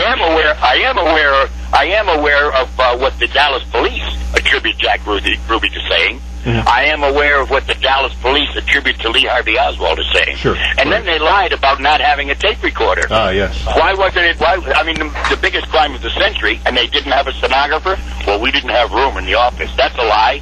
Look at the office, the diagram of the third floor. Well, why didn't you tape recorder? And are you interrupting again, sir? I'm surprised. Gentlemen, please. I'm surprised that a professional interrupts like that. Gentlemen, please, come on. They said, well, why didn't you tape record? They said, well, we didn't have a tape recorder. That's a damn lie. You look at the diagram of the third floor, and directly across the hall from Fritz's office is the recording room. Not to be confused with the records room. That's further down the hall to the left. That's also on my website. So it's lie after lie after lie. And the professor seems to accept all that. But yet when Professor, Mr. Rossley, together, he rejects it. Mr. Rossley, please let Professor McAdams answer. Professor? Yeah, the recording room was for writing records. So even today, Rossley is assuming that the only kind of recording that ever exists is audio recording. In fact, that was where cops went and wrote records. They wrote out reports and so forth. Even today, you have offices in a lot of governments called recorder of deeds. The deeds are not spoken into audio tape recorders. They are recorded. That is to say, they are in we're talking about interrogations. We're not talking about stenographer. As for a stenographer, you've got to understand that the guy heading the investigation was a fellow named Will Fritz. Yes. A rather legendary figure. Fritz was exceedingly good at questioning witnesses with this sort of a grandfatherly air, and he was very good at getting confessions. And his whole style involved not having a stenographer, not having a recorder, just sort of talking father to son to a suspect. Right. Now he gets himself, when Oswald's arrested, it's an entirely different kettle of fish. Number one, he's got the stubborn, arrogant, uncommunicative Lee Oswald. Oh, how do we know that? Anything, and then he's got a bunch of other people from the Secret Service, other Dallas cops from the FBI. At one point Sunday morning, the postal inspector named Holmes. Oh yeah. And that completely blew. The situation's very different from what Fritz was used to, but the normal Fritz style, did not involve a stenographer. stenographer. It did not involve a tape recorder, and it was in fact not normal police practice in 1963 to tape record interrogations. What they would do is, if someone would actually confess something, they would present them a statement and have them sign it. But it simply wasn't common practice in Dallas or elsewhere to tape record interrogations. Right. Okay. Going back, gentlemen, please don't get angry for me going all over the place, but I meant to bring this up earlier, but the subject got changed. The single bullet theory. Professor McAdams, is it possible, for those who don't know, sure everybody knows, but I'll just explain it anyway, the single bullet theory claims that it's a hypothesis that Lee Oswald shot him from behind. The bullet enters the back of John F. Kennedy's neck. It exits his throat, and then it hits Connally in the back, exits his chest, shatters his wrist, and then buries itself in the thigh. Is that possible? And do you think that happened, rather?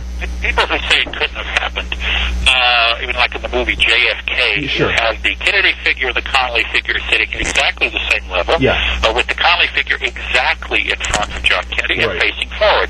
If you actually look seriously at the photographic evidence from Dealey Plaza and other times in the motorcade, Connally was sitting well inboard of Kennedy.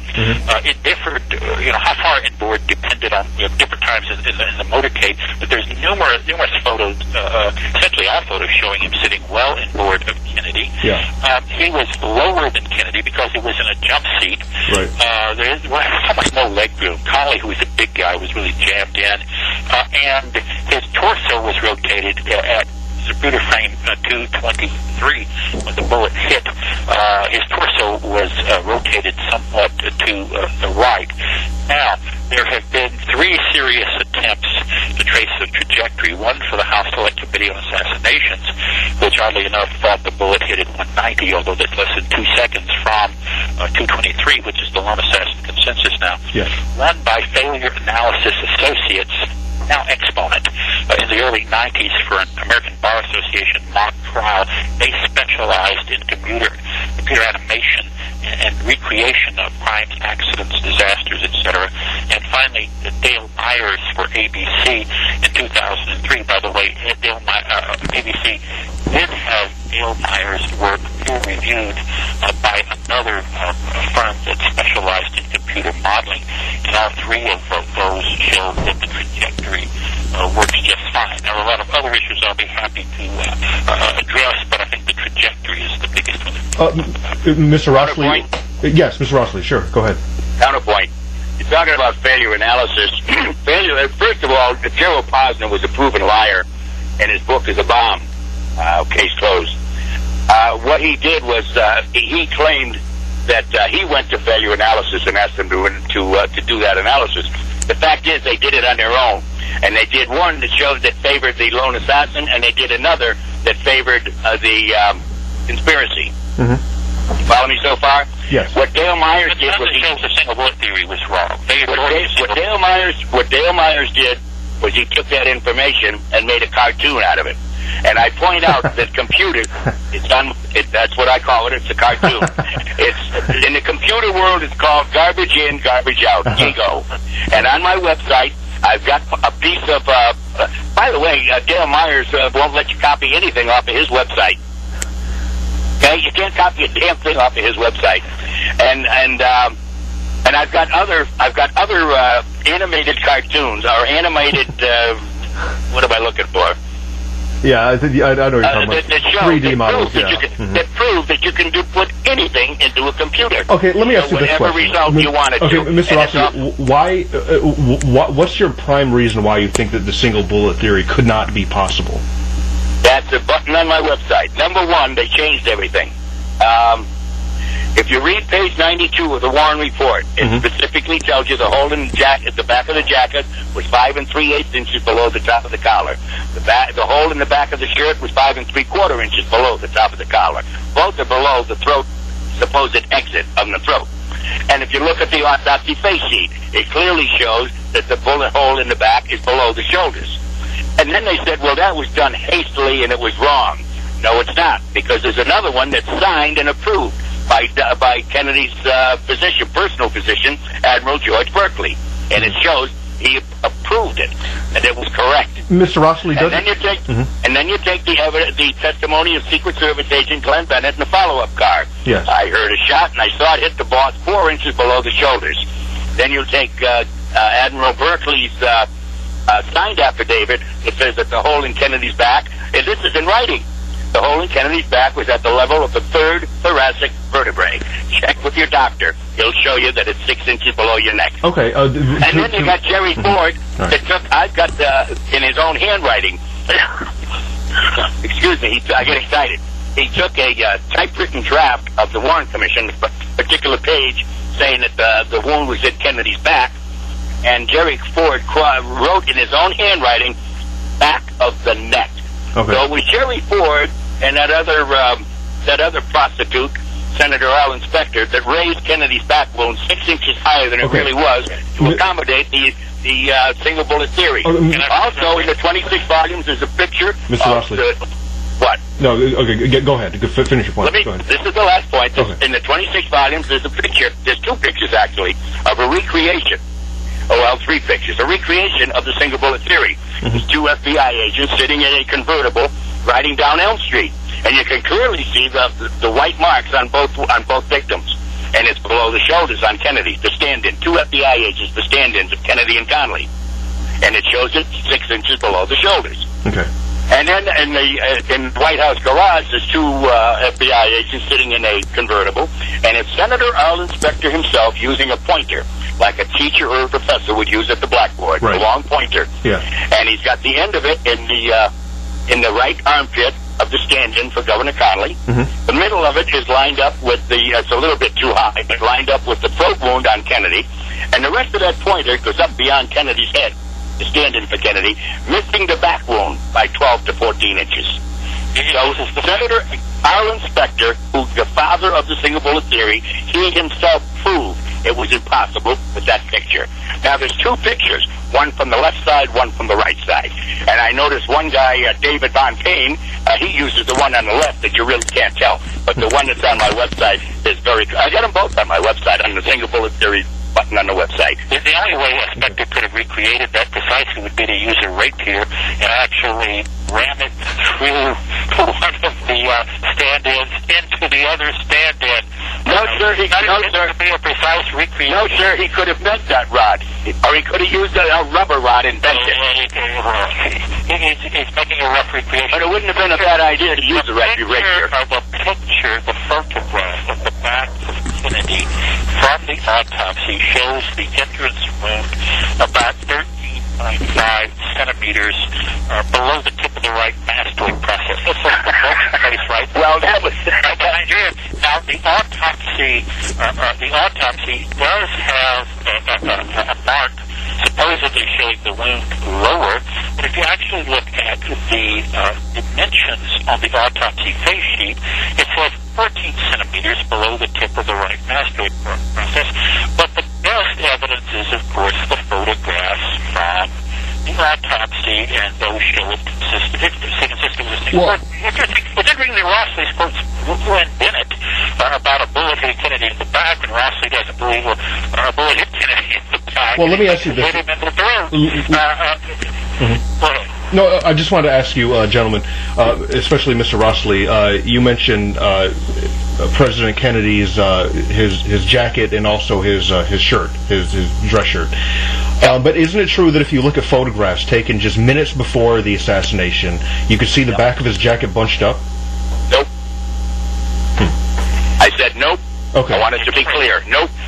There's numerous photos like that on my website.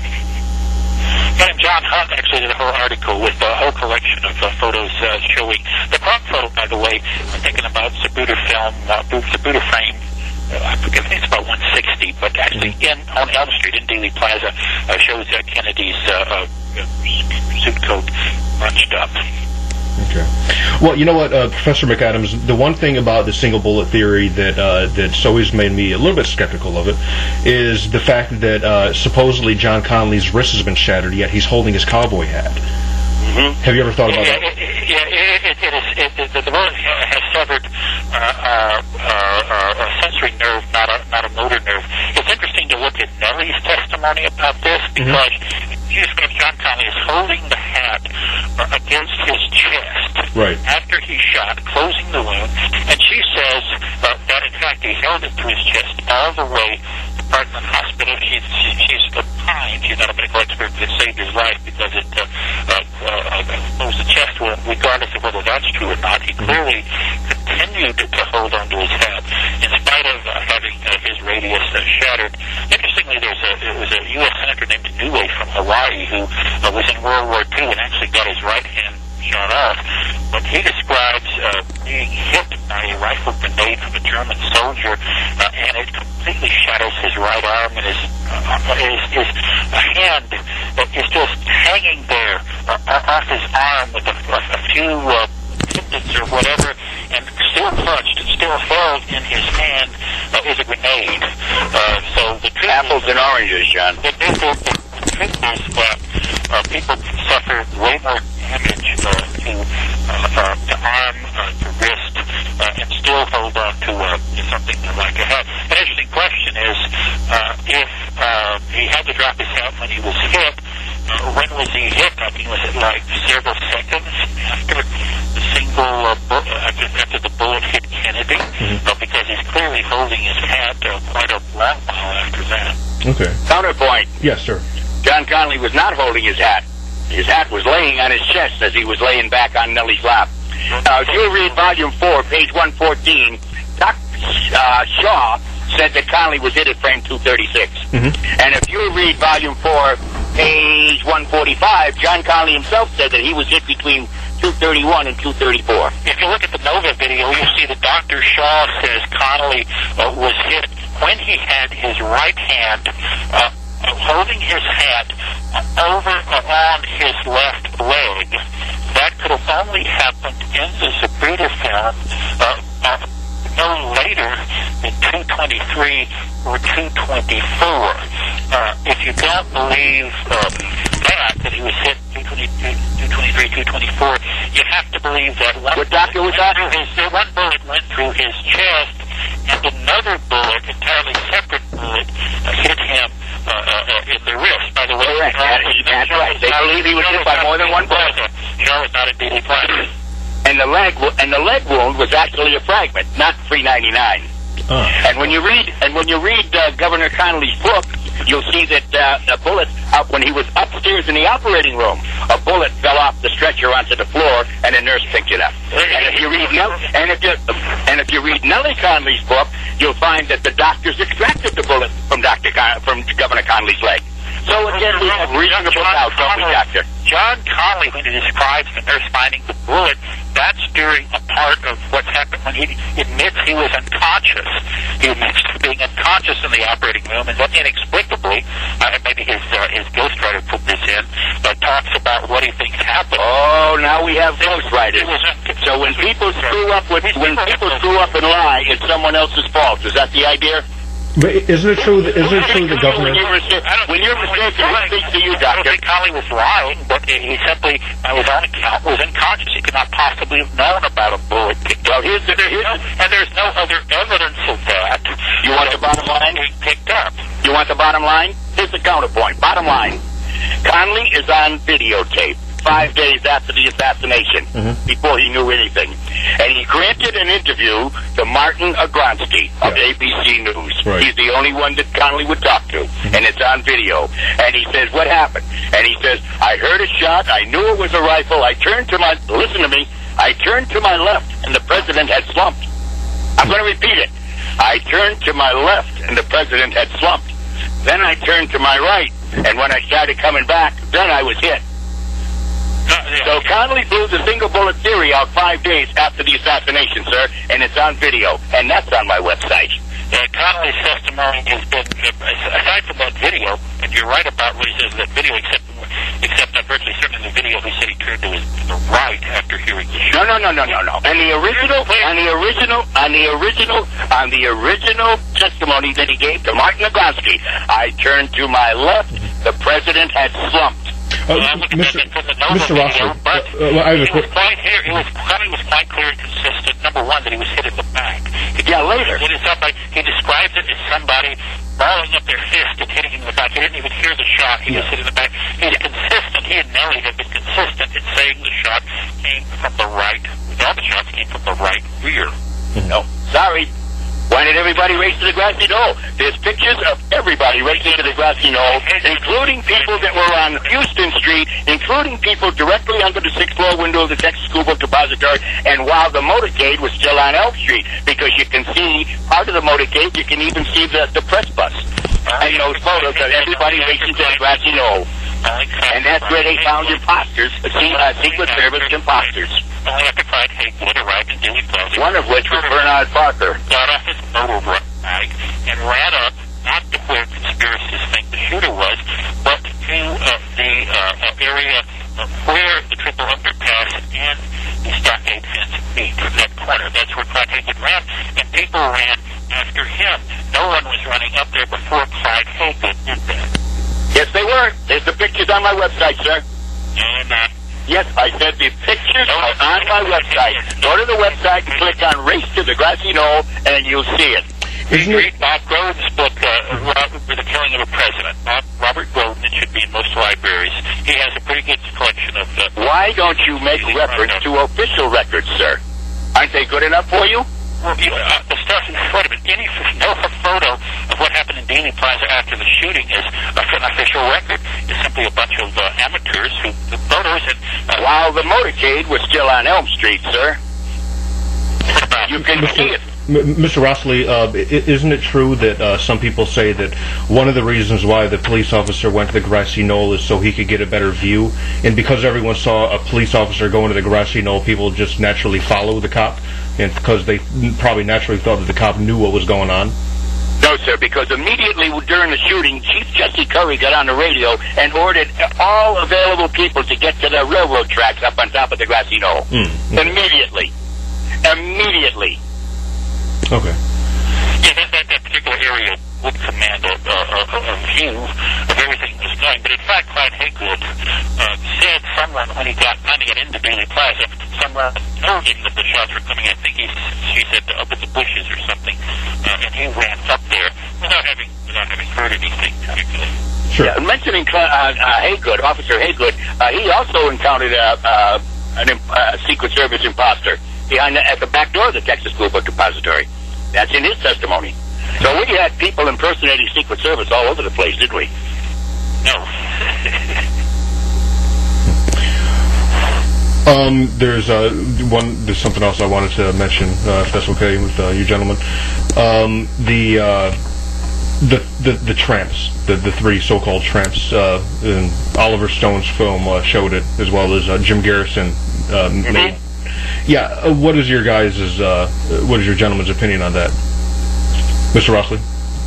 Oh, good. I want Professor McAdams to address it first. Sure. Their arrest records were covered by a woman named Mary LaFontaine. Actually, yes. A woman named Cindy Smilovic, who was the archivist at the Dallas Municipal Archives, pretty much laid them in her lap. There are three guys named Doyle, Abrams, and Gidney. The LaFontaines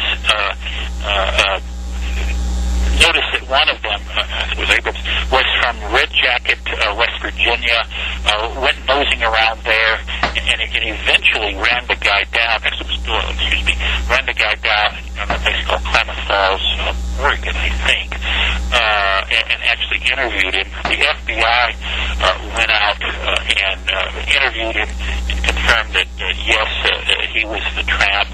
Let's see, so that's Doyle. Gedney was interviewed by the FBI. Abrams was dead, but a private researcher went and showed his picture to his sister, and she said, yeah, that's I forget his first name. Yeah, that's the guy.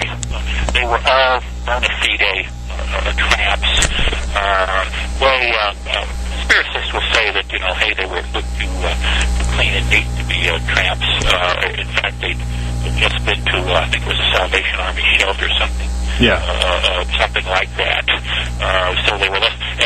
They're sometimes said to be well dressed, but how select Committee on Assassinations had its forensic anthropologists look at the tramps, and they said, no, they were dressed essentially like tramps should be. One of them they described as having achieved the sartorial effect of having been shot out of a cannon through a Goodwill clothes store. So both were in fact tramps. There's no real mystery anymore. Okay. I think I read that in Oswald Talked. Yes, sir, Tom. Yeah, I've got that book. First of all, they were, it was years and years and years later that the LaFontaines come up with that and said it was Gedney, Abrams, and Doyle. Right. Okay? Now, I've got pictures of, Gedney was supposed to be the tall tramp. Some people think it's Harrelson, some people think it's Sturgis. Yeah, some people think it's Woody Harrelson. I've got pictures on my website, side by side. They don't look anything alike. The next one was Abrams, the older tramp with the hat on. And it doesn't look anything like the older tramp. Now, that older tramp, most people think is E. Howard Hunt. As a matter of fact, E. Howard Hunt's firstborn son, St. John Hunt, as soon as he saw that photo, he came out of a phone booth and saw it on a telephone pole and immediately recognized his father. Incidentally, he taped his father's deathbed confession of prior knowledge to the Kennedy assassination, which makes him, at a minute, he kept his mouth shut, so that makes him an accessory before the fact. Right. And Doyle, I've got him on video. He's supposed to be the short tramp, Frenchie. Yes. I've got side-by-side pictures. Doesn't look anything like him. And I've also got 1, 2, 3, 4, five pictures of Doyle throughout different stages of his life. Doesn't look anything like the tramp. So you actually think one of the tramps is E. Howard Hunt? Yes, I do. And we know that E. Howard Hunt, along with Frank Sturgis and Bernard Barker, were in Dallas that day, along with Richard Nixon. Actually, no, we know they weren't. The House Select Committee on Assassinations. I don't mean to interrupt your interruption, sir, but I'd like to finish my point with your kind permission. Go ahead. Okay. Thank you, sir. And like I said, when anybody is arrested in Dallas, they are, and I've got Doyle on video saying that they were arrested, they were mugged, and printed. Right. So why don't they release the mug shots? Hello?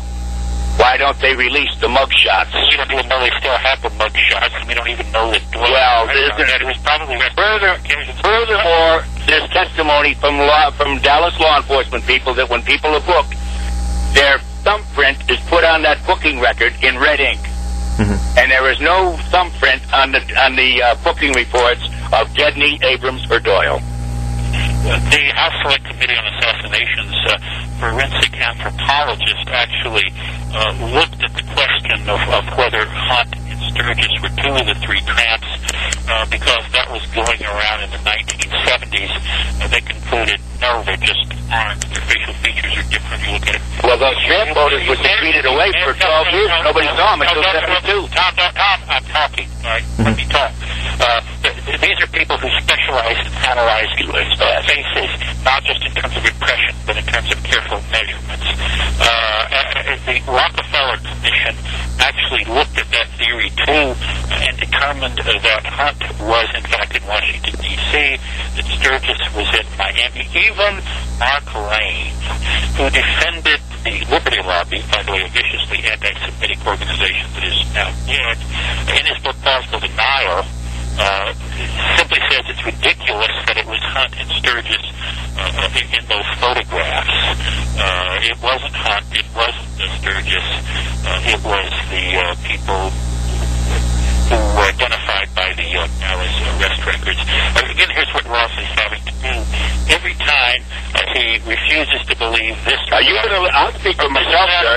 Official record. You're not speaking for me. I speak for myself, Doctor. Basically having posit, yet several more people who are part of a conspiracy to produce bogus records, to lie about it. Now he's essentially saying that Doyle and Gedney and Abrams' sister were all lying, not just to the LaFontaines in the case of Doyle, but in the case of two of them, to the FBI. They were all lying, that the arrest reports were faked or forged, that Cindy Smolovich must have lied about how she got... Have you ever spoken to Cindy Smolovich? Have you ever spoken to her? Yes, I have. Huh? Yes, I have. Okay. Oh, so have I. Okay. Every time he challenges this or that piece of evidence, I hope your viewers are making a mental count of how many co-conspirators he's having to add to his cast of evil people. It must be up to several hundred by now. Well, your first point, you've made several points that I need time to address. Your first point was about anthropologists. Mm-hmm. There are anthropologists, sir, that say that you and I come from monkeys. Do you agree with that? Yeah, this isn't a debate on. This isn't a debate on evolution. Not existing primates.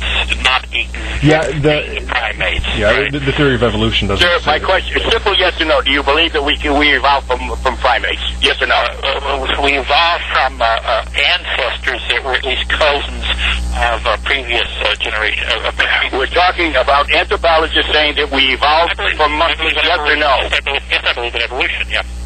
Oh, you do. And you work at a Catholic college? Of course I do. Oh my God! All right. So let me explain something. This isn't about evolution. Yeah. Yes, it is. He brought up the subject of anthropologists. Yeah. And there are some that say that they believe in creationism, and some believe in evolution. I wanted to know what he believes in. I'm just making a somewhat sort of point about evolution. People believe that mankind evolved. Don't believe man evolved from any primates. That is, monkeys and apes. Right. Most of us, but from some common ancestor of a few years. Yeah. Most of us believe in creationism. Okay. But anyway, like I said, see, you can get somebody to testify to anything. That's my point. But it still goes back to credibility. If somebody lied under oath, if he's going to lie against the lone assassin, he should have been charged with perjury, and nobody was. And if somebody lies under oath in favor of lone assassin, well, of course they wouldn't charge him with perjury because he's on their side. Right. See, and I pointed out time after time after time about lies and deception and destruction of evidence. Yeah. And it's just like Lee Harvey Oswald. By the way, Jack Ruby, you made him out to be a nut too. No, he wasn't. He had an IQ of 119. I think you've got his IQ mixed up with Oswald's. Oswald's IQ was higher than that. Because you had to have above average IQ to work at a U2 base. Yeah. 118 was Oswald's IQ, and best measured at Youth House. In what? At Youth House, when he was at Youth House in New York. Yeah. Right. I just read that. Carroll, are you? You're not talking about John Carroll, are you, Professor? Who's John Carroll? John Carroll? He was the no, that's the Caro, K-A-R-O. Yeah, the social. No, C-A-R-O. C-A-R-O, okay. Yeah, you're familiar with him? He was a social worker who evaluated Oswald. Yeah, okay, good. You knew that he was... However, Strickland actually did much more work with Oswald, but go ahead. Well, you know that John Caro, he sided in with the Warren Report, told them whatever they wanted to hear. You know that he got busted for molesting kids, don't you? You're aware of that, aren't you, Professor? I do. Okay. The relevant things about Oswald's time. Okay. So what do you think of all these people that lied and they weren't charged with perjury? The records produced at the time, the assessment at the time, and they showed Oswald to be a pretty unfortunate, emotionally deprived kid. Of course, no assessment of a 13, 14-year-old. Why did they make him out to be a dummy? Yeah, I was just about to ask that. Oswald to be a dummy? I was just about to ask that. One disagreement that I have with people who believe in the lone assassin, they, not saying that that's not true. I'm just saying that they make Oswald to be some loser who was stupid, who didn't. He was very, very smart. As you just said, he had an IQ of, the average IQ was 100. He had an IQ of 118 or 119 when he was in the house. And he went to, he learned Russia. He learned Russian. That's an extremely hard language to learn. And Five languages. Right, and I'm sure you've heard the interview that he did with Bill Stuckey. He was a very well speaker. He was very smart. He defended Cuban policy very well, I thought. Well, the Warren Commission screwed that up, too, and lied. They inserted the word "not" in his transcript. I was not under the protection of the United States government. But then again, there's conspiracy theorists who also say that Oswald bombed on that show too. He did not. Oliver Stone said that. Jim Garrison said that. A lot of conspiracy theorists said that Oswald made an ass of himself when he was on that radio show. He did not. He came up very smart. What he did was he made that one mistake and he blew his cover as an agent. No, look, here's the thing. In fact, he handled himself. Well, Ed Butler, right, the anti-communist who was on opposite him, he'd credit Oswald with handling himself well, but here's the thing. Oswald considered it a disaster for him, and it was a disaster for the following reason. Oswald had been in New Orleans concealing the fact that he had defected to the Soviet Union. Certainly made him look like a communist and subversive. Sure. His opponents on the debate had learned that, one from the FBI, another from the House of American Activities Committee, and they hit Oswald with it and made a big point of him, aren't you a communist? And that, in Oswald's estimation, was a huge embarrassment to sort of blew him out of the water. That's You're interesting. Right okay. That you're right that he comes across, and Ed Butler was happy to, I've heard Ed Butler talking about it, was happy to credit him with having been a pretty capable advocate. He was no dummy. In fact, he took him out. He took him out to a drink. Him and I think it was either Butler or Stuckey. One of those two guys took Oswald out. It was Stuckey? Not Butler, yeah. Oh, yeah. After the debate, Stuckey knew Oswald felt that he'd lost and it was a disaster and tried to buck him up a little bit, make him feel a little bit better. It was Stuckey. Okay. It wasn't Butler, yeah. Okay, I'm sorry. Yeah. Stuckey, I read in Jay Epstein's book, you gentlemen probably know who he is. I think in his book, Legend, Secret World, Lee Harvey Oswald, he said that he took him out because he was actually impressed with Oswald's performance, and that they stood the whole night, they drank the whole night, and Oswald was telling him what life was like in the Soviet. But that's neither here nor there. I don't mean to interject that in there. I apologize. Go ahead, John. Oswald was not a problem. He was poorly educated. Yes. And he had an inflated notion of his own importance. He really thought he could deserved to be someone of historical importance, and the truth is, he just didn't have the education for it, and really hadn't shown the, the stick-to-itiveness, the perseverance to become important anyway. Yes. How could Oswald be at Sylvia Odio's house at the same time he was supposed to be in Mexico City? I want to know. Something wasn't Sylvia Odio's house. He was in Houston trying to get in touch with a fellow named Horace Twyford, who was the Texas chair of the Socialist Labor Party.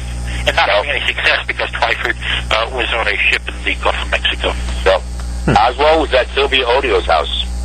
And a matter of fact, on page 139 of the House Select Committee's report, they believe Sylvia Odio. How come the Oswald in Mexico City was only 5'3" tall, and blonde hair, and 119 pounds?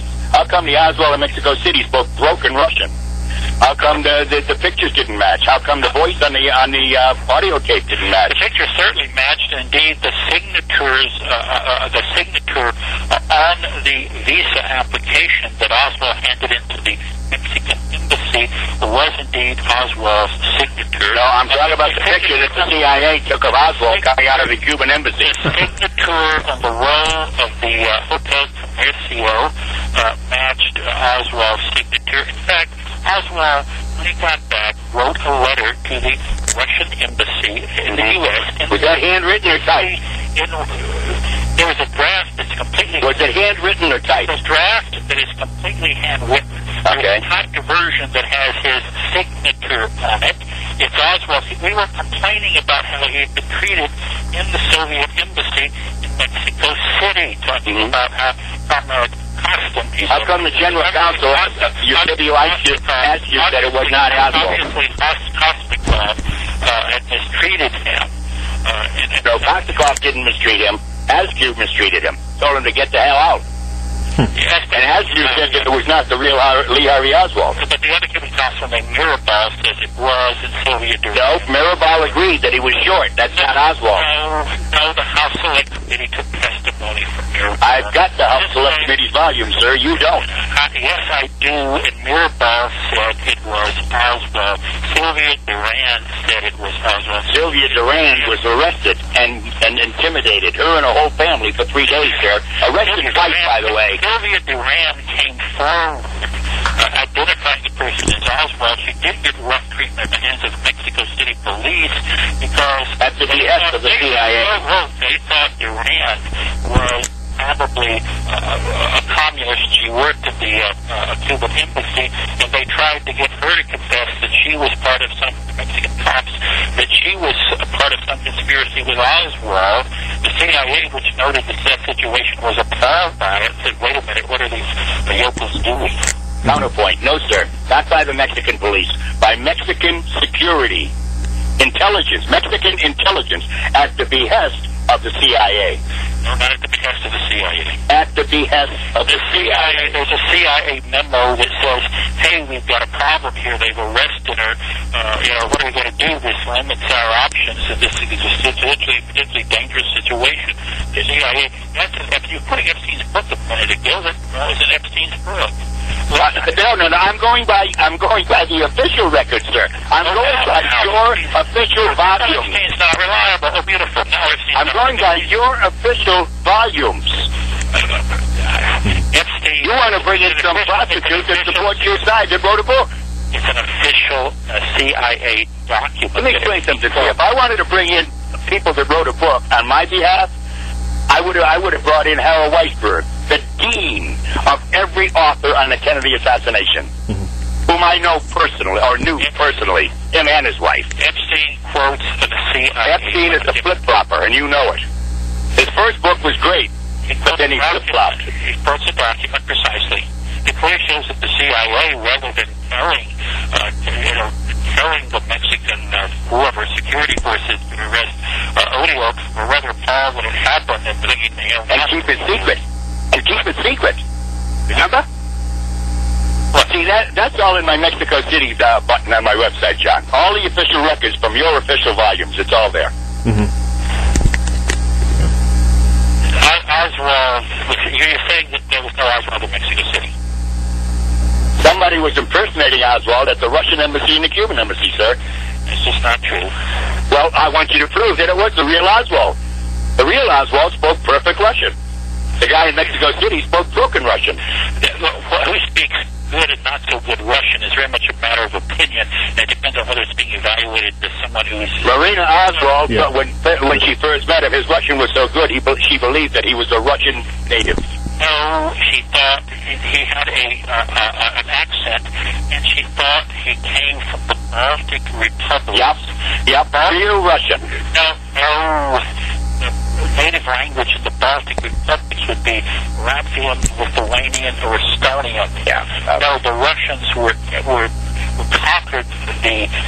the Baltic Republic. Oswald's Russian was... There were Russians there, but the native languages were not Russian. Oswald's Russian was perfect compared to the Oswald at the Cuban embassy and the Russian embassy, sir. That's in your official volume. But doesn't Professor McAdams have a point that's subjective?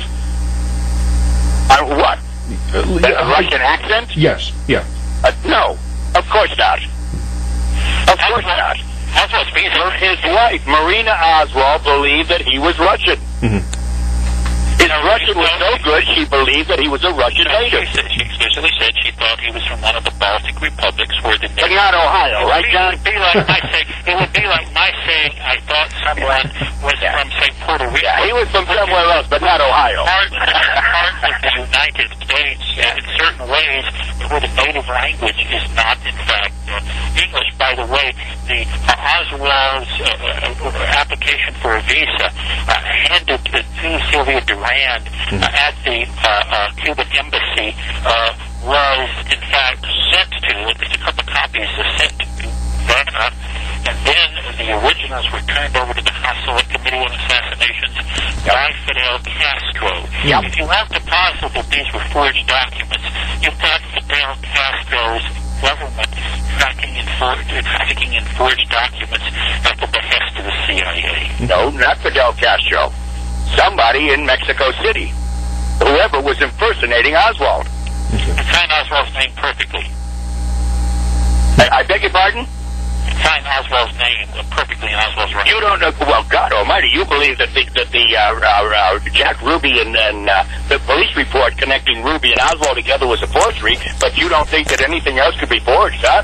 As a matter of fact, your prime hero, E. Howard Hunt, was a perfect forger.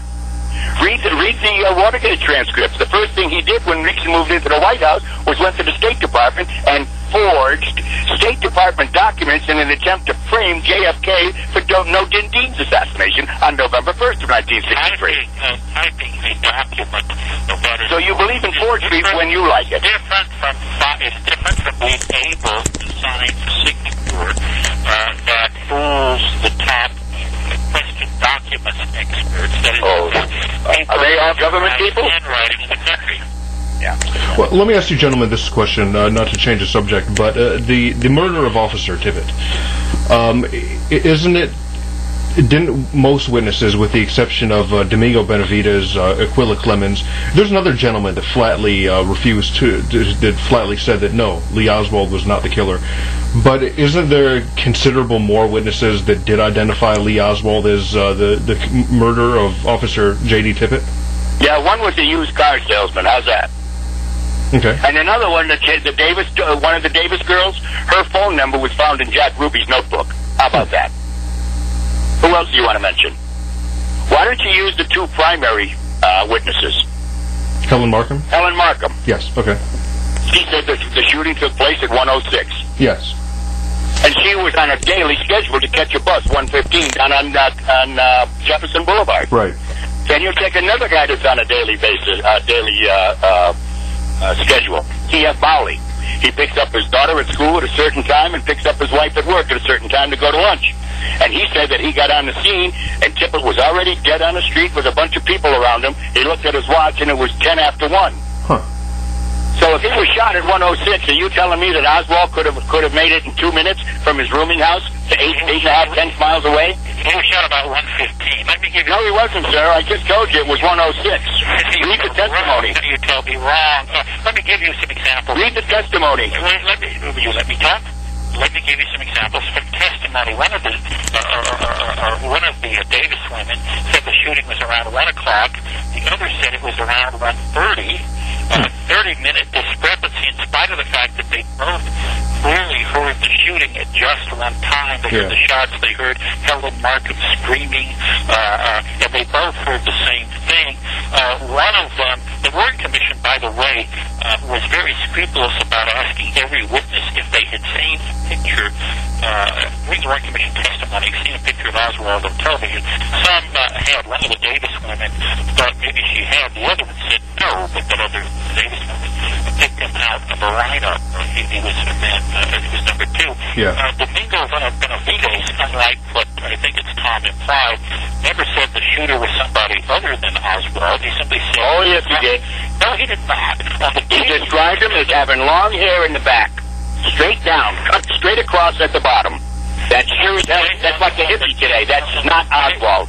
Those descriptions are no... If you actually look at a quantity of all of these accounts, those descriptions seem to be very, very inexact. On the day of the assassination, he told the Dallas cops he didn't think he could identify the guy, so they never carried him to the lineup. He later said he thought it was Oswald, unfortunately. Yeah, after his brother Eddie was shot in the head. Who looked a lot like him. After there'd been too much opportunity for his memory to be contaminated. Oh. The used car guy was a fellow named Calloway, and yes, he identified Oswald. Sam Ginyard was on the same used car lot. Yeah, a block away. Yeah. He was a porter of a lot of Western sales, but I guess that makes him a sleaze too. A block away. No. You've got them mixed up with other people. There's some people at another used car lot.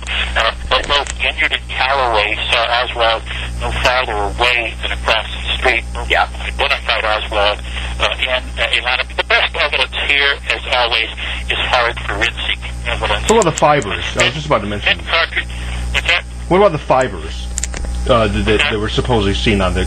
There were fibers supposedly from Lee Oswald's jacket or clothing he was wearing that was found on the scene, supposedly. No, you have that mixed up with the Manica Carcano rifle. Oh, I'm sorry. There were in the butt plate of the rifle. There were fibers consistent with Oswald's shirt. By the way, not so Oswald's shirt to the exclusion of all other shirts, but just Oswald's shirt. The best evidence of the Tippit shooting is 4 spent cartridges recovered at the scene, all of which could be matched to Oswald's. Counterpoint. Yes, Tom. That's what they said. But they also contradicted themselves. Okay? Let me read it to you. Page 172, states that one bullet taken from Officer Tippett's matched Oswald's 38 to the exclusion of all other weapons. Now we have bada boom. Page 559, the 38 had been rechambered for a 38 special cartridge. It had been rebarreled for a 38 special bullet. The barrel was therefore slightly oversized for a 38 special bullet, which has a smaller diameter than a 38 Smith & Wesson bullet. This would cause the passage of a 38 special bullet through the barrel to be erratic, resulting in inconsistent microscopic markings. Now, this is a classic case of Tom Rossley quoting stuff out of context. The Warren Commission first took evidence, took testimony, not on the spent cartridge. We're not talking about the spent cartridges now, which matters. No, I'm talking about the bullets. Right. From the FBI guy who said he could not match any of the bullets. There was the top forensics guy, however, from the state of Illinois, who said he could match one of the bullets. So the FBI was more conservative in their assessment of the bullets. Again, the cartridges matched Oswald's pistol with exclusion of all other weapons. The top forensics guy from Illinois said that he could match one of the bullets. I'm perfectly happy to go with the more conservative FBI assessment because there's no doubt that the bullets were consistent with Oswald's revolver. It's stronger evidence that the bullet matches a particular firearm to the exclusion of all other weapons. For example, Commission Exhibit 399 matches Oswald's Mannlicher Gargano to the exclusion of all other weapons. The bullets found in Tippett's body were consistent with Oswald's pistol, but Nichols was willing to say that one could be matched to the exclusion of all other weapons, but the FBI was more conservative and would not go that far. Counterpoint. On my website, under the Tippett button, you'll find a report from the guy that teaches the FBI. His name is Robert Paternetti. He teaches at Quantico, Virginia. And his report is all there. And he has illustrations. And to make a long story short, you can read it yourself. The bullets that came, the shells that came from the Tippett murder came from 3 different weapons. That's so bizarre. I just gave you a quote from the guy that taught the FBI, sir. Tom, you're so often giving me quotes, both online and here, that simply don't check out. The documents don't mean what you say they mean. Not only did the Warren Commission say that the cartridges matched Oswald's revolver at the exclusion of all other weapons. You quoted an FBI man, sir. I quoted the guy that teaches FBI. The House Select Committee on Assassinations had top firearm experts going over the same evidence. They reached the same conclusion. Let me make it perfectly clear, as Nixon would say. You quoted an FBI man. I quoted the guy that teaches FBI men. You misrepresented what he said. You read it to yourself. I've had too much experience with you claiming the documents show certain things when you look at the document and they don't. Sir, I've got your official records proven lies repeatedly, and they're all felonies, and you seem to support them. Let's move on to the next point. Yeah, gentlemen, no need to go there on the subject. But the Oswald, he was after he supposedly killed Tippett. Let's just say he didn't. Let's just forget that. After that happened, he went to the movie theater. Was there a reason why he was acting so suspicious? If you watch Oliver Stone's film, not to keep going back to that, but that is what got a lot of people into this. Let's be honest here. That got a lot of people interested in the Kennedy assassination, okay? After that happened, why would Oswald have drew a gun, which Oliver Stone didn't show in it, if Oswald was not guilty, why was he acting guilty? He drew a gun on an officer and would have shot him, but the web of his hand got caught in the hammer, if I'm not mistaken. Well, he gave two different stories. Okay. One story is that the webbing of between his thumb and index finger got caught in the hammer. Yeah. Another story is that the gun misfired because people heard the click of the hammer hitting the shell. Oh, okay. So again, So you did not. Well, the point is, stories about Oswald drawing the gun on him. Okay, but the point is that Oswald drew a gun. You know. No, then there's other stories from police officers that say that they took the gun out of his waistband. Hello? And there are cases where police have used what they call a throwdown. We know that.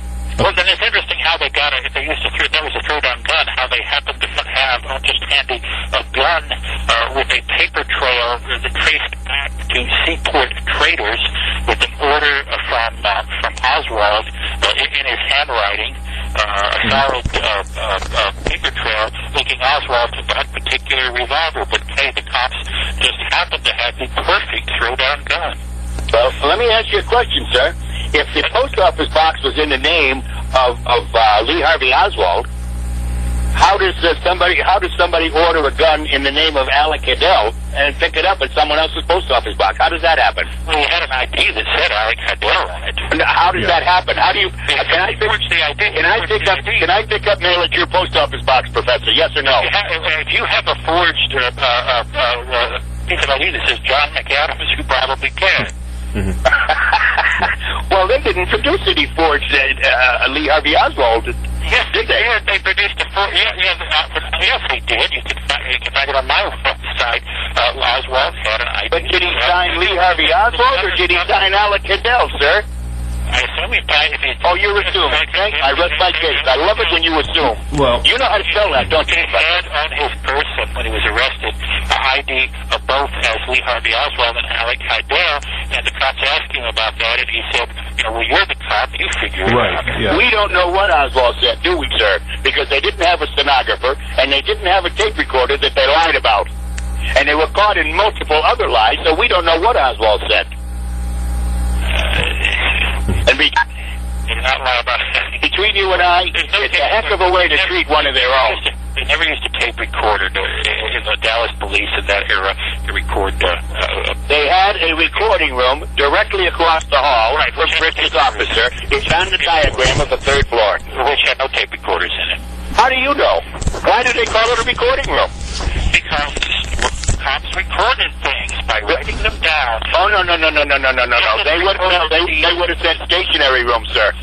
That would have required stationary room or writing room. That would have required stationary room or writing room. This was a recording room. Anyone now can Google recorder of deeds, in quotes, on Google. No, it doesn't say recorder of deeds, sir. It says recording room.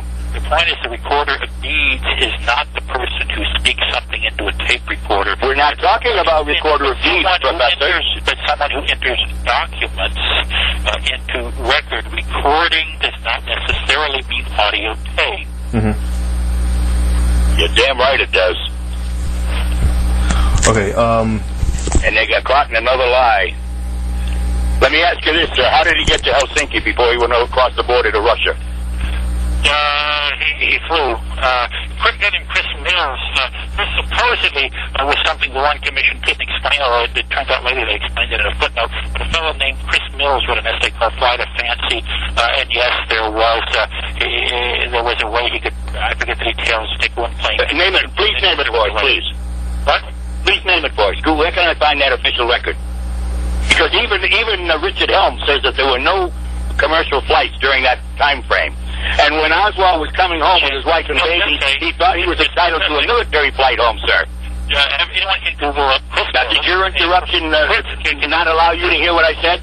Chris Mills, Google up Flight of Fancy, an essay he wrote where he cites everything. It's not an official record. It's somebody's opinion? Official records. He cites official records. He cites official records. And what is it? I don't know. What flight did Oswald take? What flight did Oswald take? I have to read the essay again. Are you telling me that the CIA didn't know whether there was commercial flights? From London to Helsinki?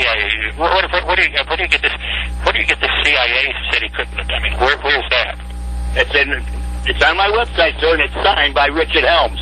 There were no commercial flights during that time frame for Oswald to get from London to Helsinki. And when he was coming home, with his wife and baby, he thought he was entitled to a military flight home, sir. And after he got home during the missile crisis, this defector worked at Jagger's Childs and Stovall, who did photographic work on U-2 photos. Hello? No, not too well. Huh? Let's go back to the those documents that I just alluded to are on my website, and they're our official. Let me explain something about. Let me explain what Tom specializes in. He specializes in finding this or that somewhere buried in the documents. There's a document, for example, from CIA headquarters to CIA in Mexico City in the wake of the assassination, where the CIA was trying to sort out exactly what happened. And it told the people in Mexico City to please keep in mind when investigating this that Lee Oswald was homosexual. Yeah. In fact, Lee Oswald was not homosexual. In fact, we know a lot about the intimate details of Lee and Marina's life because of woman-to-woman acts between Marina and Priscilla McMillan, who later published this stuff in a book called Marina and Lee. The CIA person who wrote that was simply out to lunch, if anyone wants to simply... Also, I believe... Google up Chris Mills' essay and look at the citations that Chris Mills cited. The CIA also, I believe... demonizing people. Yeah. I was just going to... And if you don't believe it, read books 1, 2, 3, 4, and 5 from the Church Committee. They're on my website. You'd think you were in Nazi Germany. Yeah, I don't think any... The illegal acts that they performed on American citizens for decades, you'd think you were in Nazi Germany, and it's all given under oath. Yeah, I don't think anyone would deny that. If you read the COINTELPRO documents or the Church Committee, yeah, you would think like you're reading like some SS reports or some Nazi Germany reports. No doubt about that. But COINTELPRO, by the way, was FBI, not CIA. If you actually look at I know. Communications, if you actually look from communications between J. Edgar Hoover and other people in the wake of the assassination, what you find is that Hoover pretty much didn't know what was going on. For example, at one point he told, I think it was Bobby Kennedy, I know, but he told someone over the phone, and the conversation still exists, that a bullet fell out of Kennedy's head on the way to the hospital. That's just wacky. That's so you didn't say on the way to the hospital. You'll find Hoover in a lot of ways for even a week or so after the assassination was largely out to lunch. He was just confused. He had a lot of things that counterpoint obviously wrong. They don't prove conspiracy. They don't prove Oswald did it. They're just wacky. Counterpoint. So in order to support the Warren Commission's lies, what their supporters do is they demonize J. Edgar Hoover, the CIA, the FBI, the Senate, the House of Representatives, the Dallas Police, the Dallas State Police. You demonize everybody to support the lies of the Warren Commission. You're demonizing everybody. Yeah, I'm saying that the Warren Commission lied. That's what I said, sir. I say that repeatedly. I'm very careful with my words. Every night in my chat room, these are the exact words that I use. Those are the exact words that I use. Those are the exact words that I prove. Weren't you just accusing me of demeaning all these aged people? Yes, you just did. You just said in certain words that J. Edgar Hoover was a wacko. No, that he didn't know what he was talking about. No, I said he was quite clueless about a lot of the details of the assassination. That's demonizing him. Several days after the assassination. The biggest law enforcement man in the country, you're demonizing him. You're calling him an idiot to support the lies of the Warren Commission. No, you have to impeach your own witnesses to support the lies. You're calling him an evil cover-up artist. I think he's simply a typical person in a situation like this who simply didn't have command around the facts and was urging on. And what is he doing acting as director of the Federal Bureau of Investigation, sir? No wonder Kennedy was going to replace him for all the illegal activities he performed against American citizens, proving that we don't have to go 6,000 miles away to find a damn enemy. He had people out investigating the assassination. There's no particular reason he should have reached any conclusions by this point. He was found of misinformation information. So now his people were incompetent. Is that what you're telling us? No, not everything. He's repeating information that he got from his people in the field. Or from news reports, I don't know what. I said he's repeating information that he got from his people in the field. Well, we don't know where he got it. Yeah. Oh, you don't think he got it from the local hot dog vendor, do you? I don't know where he got it. Mr. News accounts, quite probably. Look, there's a difference between, here's the thing, you believe that all these people were terrible, evil conspirators. That Only the ones that covered it up. Exactly what they're doing. I know from having read a lot of government documents, and looked at a lot of testimony from people like Hoover, that people are often confused, they're often mistaken, they're often just flat wrong. Which most of our listeners, I think, will say, hey, that pretty much sounds like the government that I know about when it's operating the way it usually operates. Our bureaucrats simply don't know what they're talking about. They're simply wrong. Well, boy, is that sure a waste of tax dollars, huh, babe? Yeah. You're being ridiculous. If we're going to have, for example, an FBI until we can find perfect people for the FBI, we'll just not have an FBI. Same with every government agency. Well, apparently I'm more of an American than you are, sir. I think that our leadership is the best available. It's just that they're not particularly honest. Yeah, but again, how high has the count now run? How many people are you willing to posit? Every time I quote expert testimony, you say the experts are lying. Yeah, that's always only the ones that I proved, Professor. What's the count of only the ones that I proved? What's the count of people in your world who had to be conscious agents of a conspiracy? Oh, I never said that, did I? How many thousand? Didn't I clarify that there were two conspiracies? The first one was a small conspiracy to kill Kennedy, and the second one was a large conspiracy to cover it up based on wrong information from President LBJ. It'll cost 40 million American lives to stop a war? No, sir, they didn't want to stop a war. They wanted to start... they wanted to start a war in Vietnam. Yeah, because Kennedy ordered the troops home from Vietnam a month before he was killed. Johnson reversed that order 4 days after the assassination. Both of those official documents are on my website. The first one is called National Security Action Memorandum 263. The second one is National Security Action Memorandum 273. Official documents, sir. Professor McAdams. Let me say Rossley's not interpreting those correctly. In fact, in SAM, National Security Action Memorandum 173 is virtually identical to its actual import to National Security Action Memorandum 263, and in National Security Action Memorandum 273 that Lyndon Johnson signed was actually drafted while Kennedy was still alive and was essentially a Kennedy administration document. Oh, really? And what proof can you offer for that, sir? If you look at the dates on them, the very first draft of 273 was, I think, either Thursday or Friday, while Kennedy was in control of the whole apparatus. If you read them carefully, what you'll see is there's essentially no difference between them. 163 is not a dovish document at all.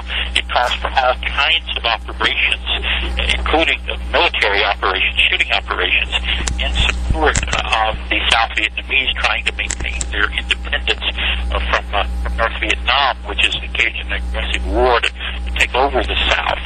Just read them. They're on my site, too. Just read them. Sir, 273 is dated November 26th. You don't think that Kennedy was hanging on by a thread, do you? You don't think it was drafted at first that day, do you? Oh, no. Well, you tell me when it was drafted, sir, and show me some official documents to prove it, okay? Check my website. Huh? No. I said official documents. I said official documents, Professor. If memory serves, my account came. It's been a long time since I put those up from the public papers of the president, or I forget what, but not from a very, very official, final sources. Yeah. Well, you see, that's the difference between us, sir. Anything I say, papers. I'm not sure. Anything I say, I give official documentation for it. What volume and what page, and what you're referring to me to is your opinion on your website. That's the difference between us, sir. except when I cite my opinion, because I do not have a computer here in front of me, I'm citing secondary essays. Well, in this case, I'm citing a primary document. Well, we can always do this. Are you at home, sir? And when I cite secondary essays, I'm citing essays that have the citations there. Are you at home now, sir? Yes, I am. And you're not at your computer? No, I'm not at my computer. Well, you could get to your computer, couldn't you? Not really, because my wife's in the room where the computer is, and she's watching television, and you wouldn't want to hear that in the background. Yeah, that's not. Well, I tell you what. How about if we do this another time when you're at your computer? Let me urge everyone to read National Security Action Memorandum 263. Oh, it's on my website. It's free to read. It's on my National Security Action Memorandum 273, and see how much difference is. Yep. The site on my citation. Yep. On my essay about when it was drafted. That's what I asked people to do. Good. We're in agreement. You and I are on the same page, Professor. I salute you, sir. Why don't we do this again when you're at your computer, so that way we can give citations properly, okay? Both of us, I mean. How's that sound? Well, anyone can. Well, just real quick, if I could interject, gentlemen, if you Google Memorandum 263, if you just type in Kennedy 263, it's easy. It's very easy to find. No, sir, that's not what I recommend. But you can see the actual document online. I recommend that you go to the Kennedy Library and Google, and then look for his national security memorandums. They're all listed there, so we know it's official. If you read 263, the clause number 2, because I did an extensive study on that after I read Newman's book, JFK in Vietnam. I'm sure both you gentlemen probably read that. But there's also a book that counters that called Rethinking Camelot by Professor Noam Chomsky. Okay. Now we're bringing in character assassination. I want official. Don't you understand the difference between this guy's book, that guy's book? Yes. No, I understand that. That's what I recommend. I recommend official records, not somebody's opinion that wrote a book. Okay. I've got almost every book ever written, including Red Roses from Texas. Eat your heart out, Professor. You're familiar with that, right? Yeah, I think we remember it. I don't remember what one. There we go. It was published before the Warren Report, along with Joachim Yosin's book and Thomas Buchanan's book. But anyway, but I don't refer to anybody's book. I have all of my adversaries' books. Mm-hmm. The best general in the world is he who reads his enemy's maps. I've got all those books. Yeah. I prefer reading my adversaries' books because that way I can prove that they lied, like John Latimer. Mm-hmm. Urologist John Latimer. I love saying that. World War II. Or Gerald Rudolph Ford. I love saying that one, too. World War II combat surgeon John Latimer. Excuse me? World War II combat surgeon John Latimer. Yeah. Did he handle 1,271 gunshots a year? Like the doctors, like every doctor down at Parkland Hospital did? Military surgeon? I wouldn't be surprised. Oh, you wouldn't be surprised, but you don't know. Well, he was a military surgeon in World War II. Yeah. You see, there aren't 1,271 days in a year, sir. Okay, gentlemen. Gentlemen. And like I said, excuse me. Let me finish on John Latimer. Okay. This guy is a complete wacko. You want to see, to prove the lapel flip on Connolly, you see the jacket that he used? A 1947 suit with the big lapels? Right. Look at Connolly's jacket the day he wore it with the hole. The bullet hole in Connolly's jacket is nowhere near that lapel. Mm-hmm. But there was a north wind from the grassy knoll that day. The wind came from the north. Actually, the limo, the wind, you can see from the flags in the front of the limo, the wind, in fact, was straight back. I have the Dallas papers. The wind was from the north that day. And read the testimony. There's Jackie holding her hat on when they turned from Main Street onto Houston, and the north wind blew her hat off almost.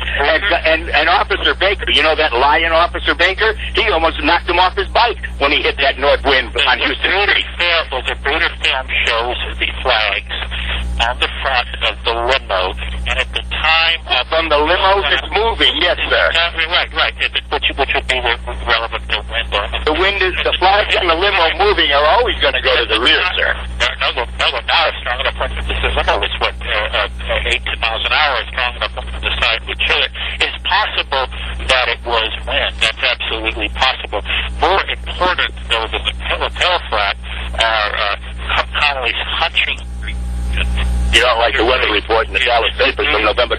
in 1963. Is that what you're telling me? I like what the Zapruder... See, I've got them both. Dallas Morning News and the Dallas Times. I like what the Zapruder film shows at the very moment when Kennedy's family were hit. It's perfectly possible that lapel flap might have been the result of wind. It's also possible it was the result of the bullet. Although it's true that the bullet hit the jacket, the jacket does not go through the lapel. A bullet hitting a jacket could set up a sort of wave. I mean, like make up the bed. When you make up the bed, you sort of, Then the wave would be for 8 inches above the hole, wouldn't it?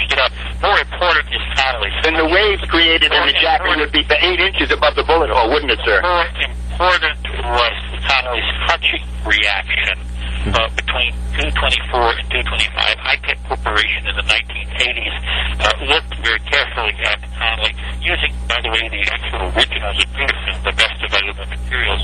And well, you see, a bit of an analyst. Doctors looked at the original, and Governor Connolly looked at the original, frame by frame. And Dr. Shaw said that Connolly was hit at frame 236. And looking at frame by frame, Connolly said he was hit between 231 and 234. Now, Kennedy was hit. None of those are photo analysts. Not only did Connolly show a sharp punching reaction between 224 and 225, but then his... Nope, he doesn't move until 238, sir. Then his hand shot up in front, with his hand in his hand in front of his face. Again, it's important to remember that only at 223 and earlier did he have his hat in his hand on his leg, such that a bullet coming through his chest could pierce his wrist and bury itself shallowly in his leg. If he was hit any time in the 230s, there would have had to be one bullet hitting him in the torso and another bullet hitting him in the wrist, which you quickly get too many bullets to make sense of Dealey Plaza, unless Rossley believes there were, 5, 6, 8 bullets. How many shots do you believe total? Yeah. Minimum 4, sir, and according to the House Select Committee, there was a minimum of 4, and possibly as many as 9. Now, you have the House Select Committee volume, so you know that, don't you? Possibly as many as 9. Beautifully. That's beautiful. But 90% plus of the... Are you denying that that's what the House Select Committee volume say? Are you denying that, sir? Yes, I'm denying that. They never gave any credence whatsoever to anything above 4. They may have found one witness who heard 9. That's ridiculous. Okay.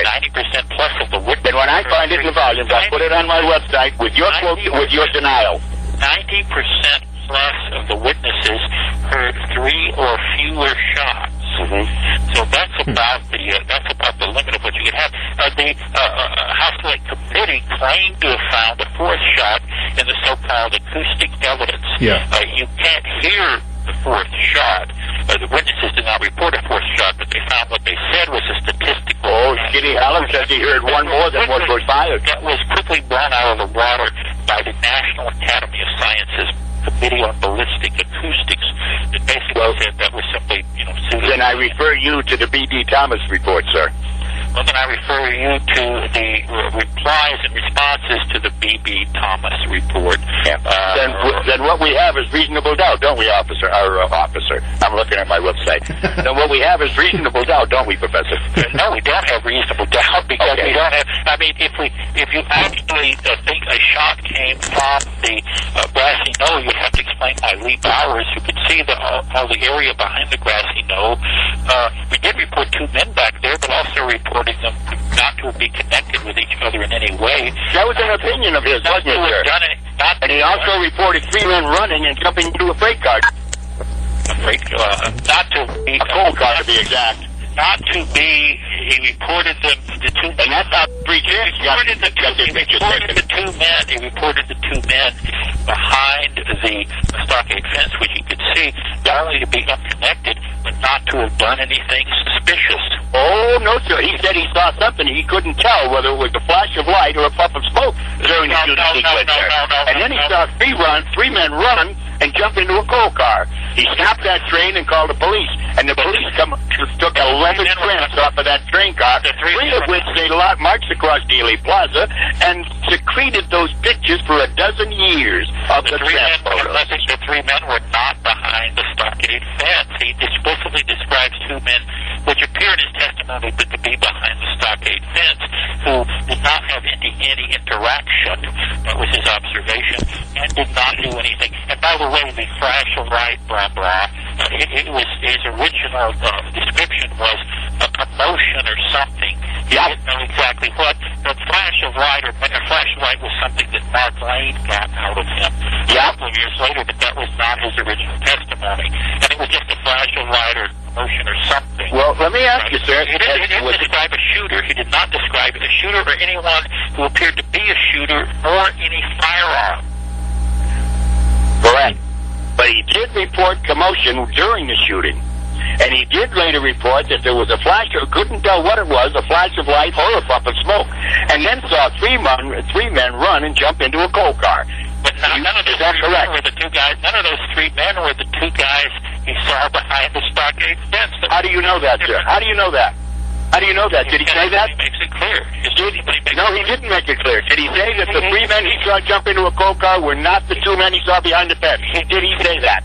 He makes it clear that one of the two men he saw behind the fence just stayed there and remained around after the shooting.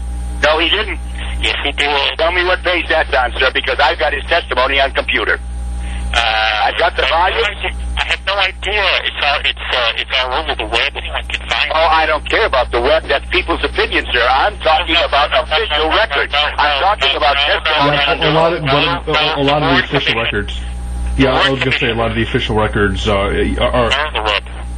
Sure. I mean, you can check History Matters website, for example, or check the Mayfair Archive. They have scanned from the actual Warren Commission volumes. Why would I need that, sir? I told you I have the volumes myself. All I'm asking you for is to cite volume and page number for anything you claim. I'm talking to any listener who might want to check out his testimony. Oh, okay. Oh, any listener? Well, I certainly hope we've got some of them. But if we're wasting more time if we don't have listeners, just simply check out his testimony of the two men, both of whom appear to have been in his testimony behind the stockade fence, but who had no connection and didn't do anything suspicious. One of them, he clearly says, remained around after the shooting. He doesn't say anything about what happened to the others. Those were not the three guys who jumped in the coal car. Okay, now that you jog my memory, it's time for me, with your permission, my gracious host, to do a commercial. I always... But let me give a little warning to people. You have to be careful about this or that piece of information being presented very selectively and out of context. When somebody shows you something and says, aha, you see, this is the dynamite absolute evidence that absolutely proves this or that, ask yourself, if you looked at other testimony, or if you looked at other documents, what would you find? And what people should consistently do is go for the most reliable information. And the most reliable information is likely to be hard evidence, like, for example, handwriting evidence, firearms evidence, bullets, cartridges, etc. Assessments made by bona fide experts, like the House Select Committee Forensic Pathology Panel, and look at all the evidence. A way you can do that is very simple. Find a conspiracy source and find a lone assassin source, and look at the primary sources that both produce. That is to say, because you can depend on conspiracy people to present any evidence that might suggest a conspiracy. You can depend on lone assassin people to present the evidence that might apply a lone assassin. Right. And look at both. It's Tom specializes in showing people this or that piece of evidence that if he's interpreting it correctly, and if the person who wrote it is not either mistaken or confused, might suggest a conspiracy. Although in many cases he produces evidence that it contradicts the Warren report, but it doesn't really suggest a conspiracy.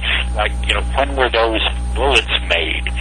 Ultimately, it doesn't matter. There were clearly bullets that could be in the United States in 1963, fired by Manica Garcano, and more highly reliable. Right. So you've got to ask, is this really proof conspiracy, or is it just some anomaly that really has no particular implications? That's the sound way of looking at this. Sure. No matter what you believe regarding the Kennedy assassination, they're both great websites with great resources. And I do suggest, as Mr. Rossley and Professor McAdams suggested, that you do buy the 26 volumes of you do read the evidence and testimony from the Warren Commission and also the House Select Committee on Assassination as well. Both the gentlemen were absolutely correct on there. It's unbelievably, it's been over 3 hours. I think we should wrap it up there, unless you gentlemen want to discuss anything else. I feel like this is winding down, frankly. We haven't. Oh, sorry. There's a lot of areas we haven't covered yet. If you want to do it now, we can. If you want to wait till next time, we can. Are you willing to do this again, Professor Adams? Oh, yes. Very good. So am I. Okay. Well, we'll leave it up to our gracious host to set it up between us? Yeah, absolutely. Well, it's up to you guys. Anytime you guys want to, I'm absolutely down for it. As I said to Professor McAdams on the phone a few days ago when we both had a laugh over it, because it was true, this is a subject that you could talk about for days, literally. Weeks maybe. But there's so much stuff in this assassination. That's why it is there's so much stuff to cover. All right, I just want to applaud both of you gentlemen. I want to thank Professor McAdams for being gracious enough to spend the time with us. Yeah. I really appreciate it. I've got a what they call a live audio chat room on Pal Talk, and I opened it 10 years ago. My main reason for opening it was to discuss evidence and testimony with Warren Commission supporters. Now, I've had a lot of them in my room, but they never wanted to discuss evidence and testimony. All they wanted to discuss was the Warren Report. The Warren Report is one book consisting of two things. Number one, it's the charges against Oswald. Number two, it's the Warren Commission's conclusions. Yes. The trouble is, those conclusions are supposedly based on, we're talking about American jurisprudence here. Those conclusions are supposedly based on 26 volumes of evidence and testimony given under oath, without the adversary procedure, without the rules of evidence. But anyway, they never want to discuss evidence and testimony, only the charges. Everybody's aware of the charges. When I read the Warren Report, I could have believed either way, lone assassin or conspiracy. Now, you have to understand the age group. Back then, I was a grown man. Yeah. Today, I'm a kid, by choice. But in our age group back then, those of us that were grown adults, we considered ourselves patriots. Right. By patriots, I mean that we automatically accepted every word from our government and our national news media. And I worked in the news media at the time, the Hartford Times in Connecticut. So one night I heard somebody on the radio knocking the Warren Report. My first inclination was that he was a scavenger trying to make a buck on a national tragedy. Right. My second inclination was that maybe he was a communist sympathizer, because back then we were at the height of the Cold War. Right, yeah. But he did say some things that I knew were true, because I had seen the original reports over the wire services. That's what prompted me to go out and buy the 26 volumes. Now, I was raising a family in 1964 when they were published. I didn't have the money at $76 a set. Hardcover, 26 volumes. So I got my set. I put my money where my mouth was in 1969. Yeah. $400 they cost me. My intention was to prove that the critics were wrong. When I read the evidence and testimony, it proved that the critics were right. That elements of government and national media indeed lied and destroyed evidence repeatedly, and I've been stuck with it ever since. Okay. But I want to thank John McAdams for spending the time and giving us an opportunity to debate as gentlemen. Yeah, I've had worse, but I applaud him. I've seen a lot worse too, and I want to applaud you, both you gentlemen too. You guys did an excellent job. Yeah, thanks both of you. Yeah, Tom, I've got to go check the news group and see what you posted that I've got to moderate. Yeah, well, that's another thing I'm uncomfortable with. Some of my posts you don't publish on your news group. You call it moderated, I call it censorship. Well, you call it the way you want to, but I mean, when you personally attack. But I want to take this opportunity to thank Professor McAdams, and I especially want to thank our host, Anton Batey. Yeah, thanks. And I really appreciate this opportunity. I have no idea how large the audience is, But my website is, every page you can contact me. It says at the bottom, if you want me to forward any evidence, testimony, or any questions that I can't answer all of them. Right. But I want to take this opportunity to thank both of you, and I hope we can do it again. Sure, absolutely. Whenever you guys want to, you guys. we can just keep in contact through email and whenever you guys want to, without a doubt. Thank you. All right, and everyone, thanks for listening. This has been fun, and if you have any questions or comments, you could email either gentleman, or you could email me, Anton_Batey@yahoo.com. And have a great night. All right. Okay. Thank you, guys. Much. All right, thanks a lot. Both of you. Good night, and God bless. Bye. Bye-bye.